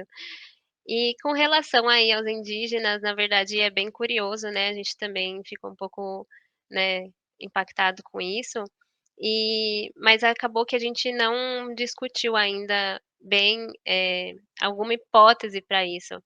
Mas, aqui os dados que eu apresentei são da nossa análise ajustada, e na análise bruta acabou que teve uma leve diferença ali, né, com relação à raça e cor, etnia, enfim. Então eu não vou saber te dizer aqui qual a nossa, hipótese com relação a isso, mas uma coisa que a gente observou, fazendo um outro estudo em paralelo junto a esse, né, que ao longo dos anos, teve esse consumo aumentado nesses grupos que antes não consumiam tanto ultraprocessados, né. Então os indígenas acabam entrando aí, assim como os idosos, que antes não consumiam tanto e tiveram um leve aumento aí do consumo. Obrigada. Só para esclarecer, a análise ajustada foi por todas essas variáveis que você comentou, renda, sexo, Isso. escolaridade, todas elas entraram nos modelos. Sim, essas que eu apresentei aqui, sim. Tá certo. Obrigada. Parabéns, Karina. Obrigada, Jaqueline.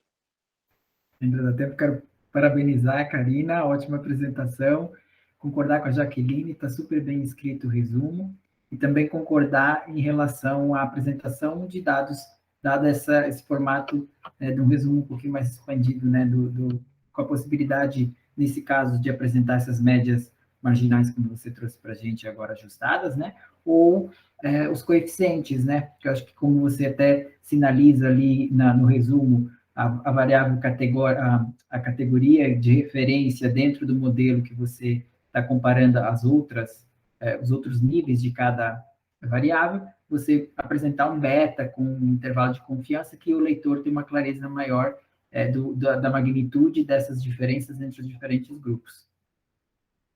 Também em relação ao recordatório, acho que como a gente está super habituado a trabalhar com esses dados, para a gente é corriqueiro, mas pode ser que para quem não esteja habituado a identificar como que, por exemplo, esses dois recordatórios foram combinados. Eu não sei se você chegou a trabalhar com a média dos dois recordatórios depois de você já ter feito a porcentagem da energia, se você calculou fez uma média de atenuada, como que você chegou nesses valores de porcentagem dos ultraprocessados, de energia proveniente do ultraprocessado? Eu sugeriria, daí, em trabalhos futuros, também sinalizar isso como um procedimento para facilitar a reprodutibilidade depois desses resultados. E se a gente tiver tempo, mas tranquilo, é só também questionar se alguma análise foi feita, o ajuste pela energia, que eu sei que, às vezes, dependendo de como que você está trabalhando com essa variável, que já é uma densidade energética, né? Dependendo do objetivo, pode ser que não tenha esse interesse, mas se chegou a ser feito algum teste nesse sentido, de comparar esses grupos depois de um modelo ajustado também pela energia total da dieta. Obrigada, Eduardo, pelas considerações e também aí pelas recomendações. Sim, a gente usou aí a média dos 2 recordatórios, né, e foram, eu acho bem legal que foram recordatórios, que foram aplicados ao longo do ano todo para evitar aquela coisa da sazonalidade, né, e acabar sendo um viés. Mas claro que como toda pesquisa com recordatório tem essa questão como uma limitação do estudo, né. E com relação à análise, na verdade, eu não vou saber te responder, porque, bom, como é um estudo maior, né, faz parte de um estudo maior que eu estou dentro, eu não vou saber te responder essa questão da análise ser ajustada pela energia. Desculpa.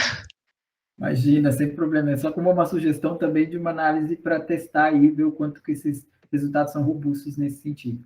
Ah, sim, muito obrigada, Eduardo. Imagina, eu que agradeço. É uma polêmica, né, Eduardo? Se ajusta ou não ajusta pela energia. É legal depois você discutir isso com a sua orientadora, Karina, porque vale a pena você trocar uma ideia com ela e saber qual que é a posição dela e por que ajustar ou por que não ajustar para a energia. Parabenizar também você pelo trabalho. Também acho que fiquei super curiosa para saber mais sobre a análise por raça-cor. No resumo, você colocou que teve de diferença o consumo menor de ultraprocessados em negros versus brancos, e aí quando você falou do indígena também chamou a atenção, acho que talvez mereça um destaque aí e incluir essa análise específica no resumo, e estou super de acordo com o que a Jaqueline sugeriu.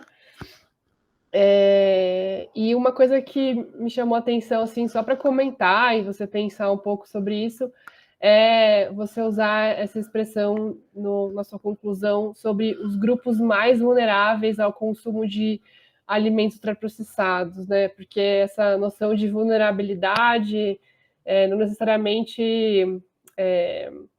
está relacionada aí, no caso, a vulnerabilidade, a expressão clássica que se usa em relação à população de mais baixa renda, de menor escolaridade, etc.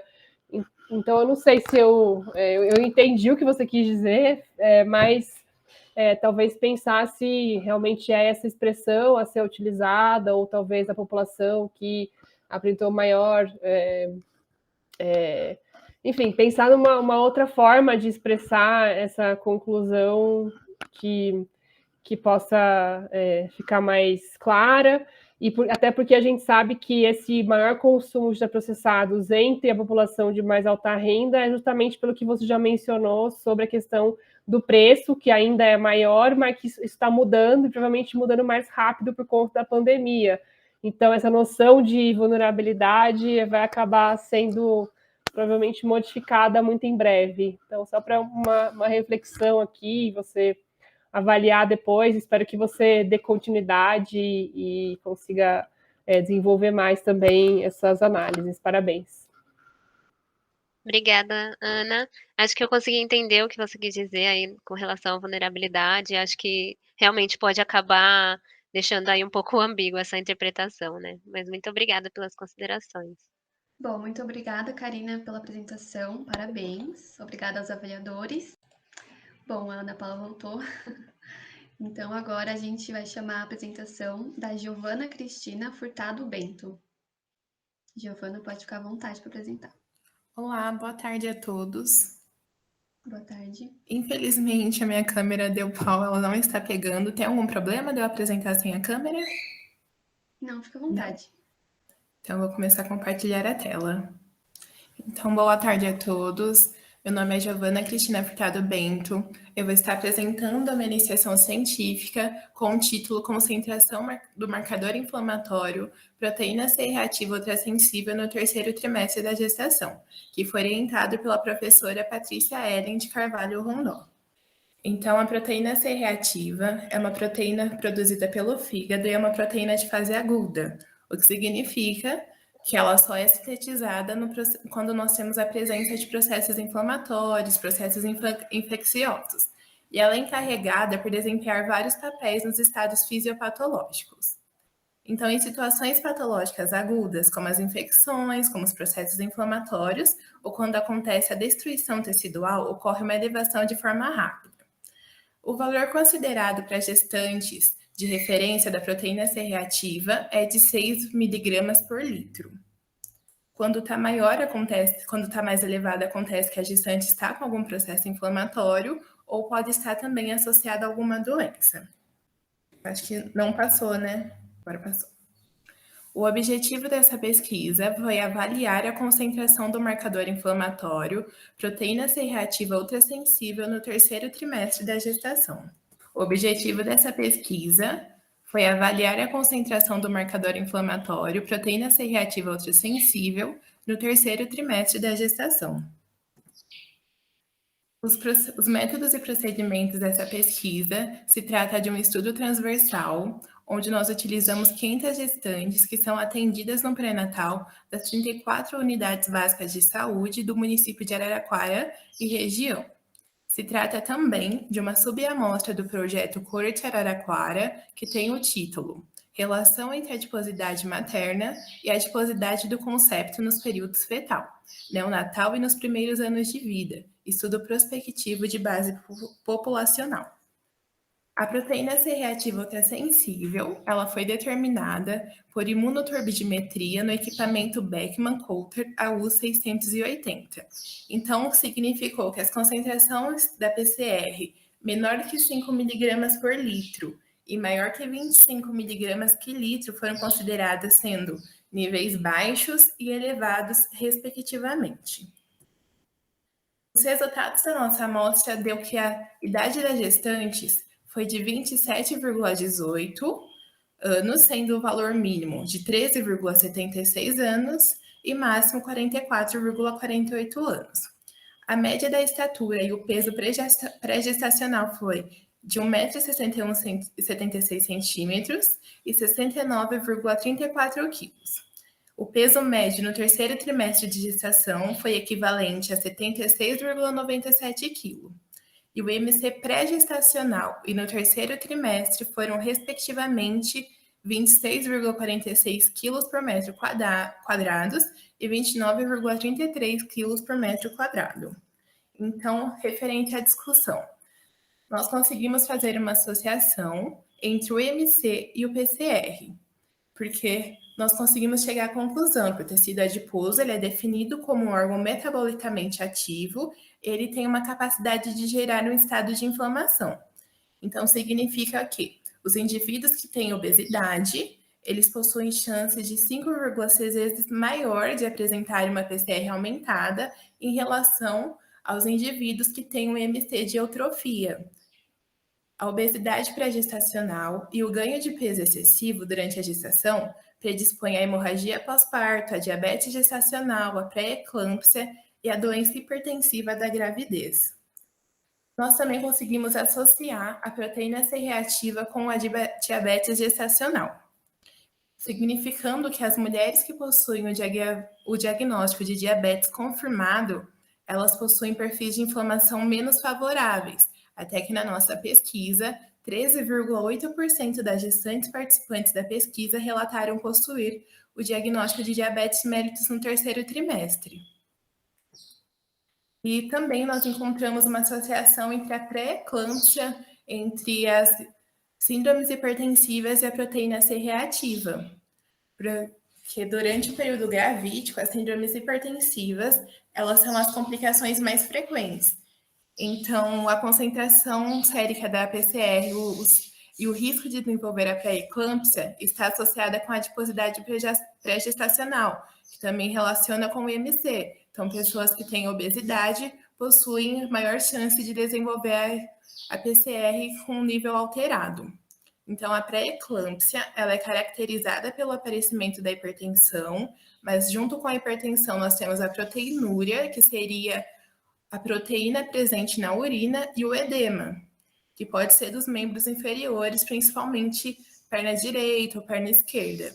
E a pré-eclâmpsia, ela ocorre a partir da 20ª semana de gestação.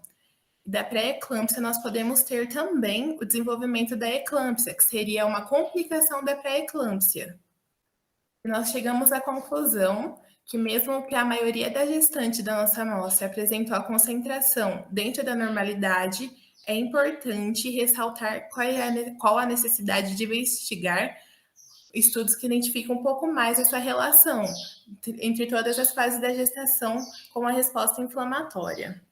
Queria agradecer a todos pela participação, pela atenção. Agradeço também a minha orientadora, a toda a equipe da coorte, as unidades básicas de saúde e principalmente as gestantes que contribuíram com essa pesquisa. E aqui estão as referências. Muito obrigada, Giovana. Alguns avaliadores querem fazer suas colocações? Vamos lá. Primeiro, parabéns, Giovana, pelo seu trabalho. Um trabalho super interessante, super importante também. Eu fiquei com algumas dúvidas. Vocês falaram... Bom, primeiro, a PCR. Você comentou no seu trabalho, que ela pode ser tanto indicativo de uma infecção, como indicativo de da pré-eclâmpsia, da obesidade, etc. E esses valores, eles diferem, os pontos de corte, eles são diferentes. Se eu tenho uma infecção bacteriana, por exemplo, eu tenho uma PCR bem mais aumentada, Esses valores de PCR acima do normal, mas não tão altos, é que são indicativos, dessas infecções crônicas. Isso. Então, eu gostaria de saber se vocês diferenciaram isso. Não sei, Ana Paula, quer comentar em relação a isso ou depois só? Tá bom. Tá bom. Se quiser, fica à vontade, tá? Se a pergunta tiver... relacionada, fica à vontade, por favor. Então, eu fiquei em dúvida em relação a isso. Se vocês diferenciaram esses valores, esses pontos de corte, e também fiquei em dúvida se vocês avaliaram, a pré-eclâmpsia em si, se ela foi relatada, o diabetes ele foi relatado com relação aos valores de PCR. Não ficou muito claro para mim isso na sua apresentação. Ok. Sobre a primeira pergunta, nós não achamos, porque os artigos relacionados A proteína C reativa, o valor de referência com as gestantes, eles são bem escassos. Então, eles trataram mais mesmo relacionado ao valor de referência. E eles falam bastante sobre a pré-eclâmpsia, sobre os processos inflamatórios, infecciosos, mas eles não citam a diferença. Assim, em processos inflamatórios é bem mais alto, em processos infecciosos é menor. Então, eles não trouxeram isso para a gente. E relacionado à segunda pergunta, sim, como nós pegamos o banco de dados, gestantes que tinham a proteína C reativa com índice acima de 10, acima de 15, elas também relataram ser portadoras de hipertensão crônica e ter diabetes gestacional. Nem todas usavam insulina, por conta que o médico começa primeiro fazendo a parte não farmacológica, para depois partir para a parte farmacológica, mas teve bastante associação entre níveis elevados da PCR quando as gestantes relataram ter a hipertensão e ter também a diabetes mellitus, quer dizer, a diabetes gestacional. Eu respondi a sua pergunta? Respondeu sim, obrigada. E uma curiosidade só, não sei se você conhece essa informação, mas assim, a gente vê que a PCR aumentada, né, é um indicativo dessas infecções em geral. Existe alguma coisa na literatura, você tem conhecimento de alguma coisa do valor só de PCR aumentada em relação ao desfecho para o bebê? Uma curiosidade, eu sou leiga no assunto, né, fiquei curiosa. Eu até procurei, porque eu também tive a mesma curiosidade, mas eu não achei nada na literatura. Tá certo, então. Obrigada, Giovana. Parabéns. Obrigada. Sim, agora, desculpa, eu apertei o botão sem querer antes. Obrigada, Giovana, parabéns. Eu acho que uma coisa que eu ia comentar primeiro da sua apresentação, que eu acho que você optou em trazer as discussões junto com o resultado, mas eu senti um pouco de falta de você falar até um pouco mais dos resultados, assim, fiquei um pouco na dúvida, por exemplo, quando você citou o seu resumo sobre até mesmo os valores, né, de PCR que foram encontrados e a relação que você fez entre PCR, peso, IMC e hipertensão e diabetes, eu achei que você poderia ter valorizado mais aí na sua apresentação. Eu sei que você teve algum problema tecnológico aí, mas só para fazer esse destaque que vale a pena valorizar sempre isso. E aí, considerando isso, acho que também vale a pena você revisar o seu objetivo e o seu título, porque você está restringindo a análise da concentração da PCR no terceiro trimestre, mas você está caracterizando isso, associação com outras coisas e tal. Então, acho que talvez você possa valorizar mais todo esse conjunto de evidências que você analisou, não apenas a concentração da PCR. Se eu entendi bem, acho que teve uma análise maior do que essa. É isso mesmo? Sim, teve, mas é que realmente o objetivo mesmo em si foi relacionado à PCR. Não, que a relação à PCR eu entendi, mas não foi assim, só analisar a PCR. Você está associando a PCR a desfechos da gestação. Entendeu? Você colocou ali, para mim, lendo como do jeito que você colocou, parece que você só foi lá, mediu a PCR e pronto. Entendeu? E você fez mais do que isso, e acho que vale a pena valorizar o seu trabalho com esse destaque. E a recomendação que a gente fez para todo mundo, não sei se você estava aqui na hora que a gente mencionou, também dá destaque na questão dos procedimentos éticos para a coleta dos dados, tudo mais, que é um critério de avaliação dos resumos das apresentações do Cicusp, tá bem? Ok. Agradeço Obrigada. as recomendações e as avaliações. Quero parabenizar a Giovana pelo trabalho, bastante interessante. Concordo com as colocações que a Jaqueline e que a professora Ana Paula trouxeram. Só fazer algumas recomendações para os próximos trabalhos. Acho que no resumo e na sua apresentação, eu senti um pouco de dificuldade em entender qual que foi o ponto de corte que você utilizou para caracterizar a PCR elevada, que seria aí o objetivo do seu trabalho, né?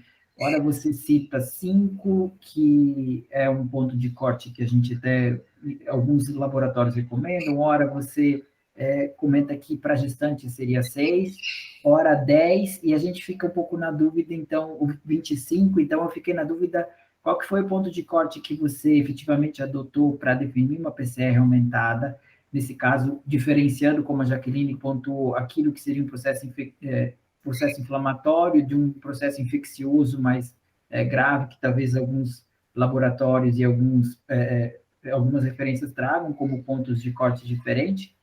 Então, só sugiro em trabalhos você deixar mais claro isso, para que o leitor consiga entender aí como que você fez essas análises, né? Também acho importante, por ser uma análise bioquímica, você citar o material biológico que foi utilizado, soro, plasma. Na sua apresentação você traz a imunoturbidimetria como sendo o método que eu acho que é importante também para diferenciar qual que é o método além do equipamento, que, né, a gente pode utilizar mais do que um tipo de método por equipamento.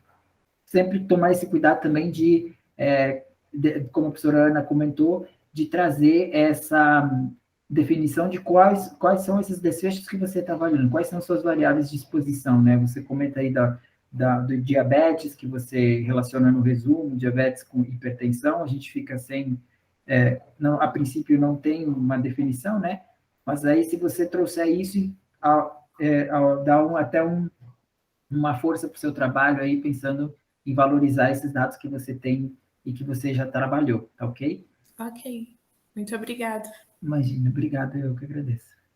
Bom, gente, então acho que por aqui a gente encerra as apresentações do Cicusp aqui da Sala de Nutrição 2.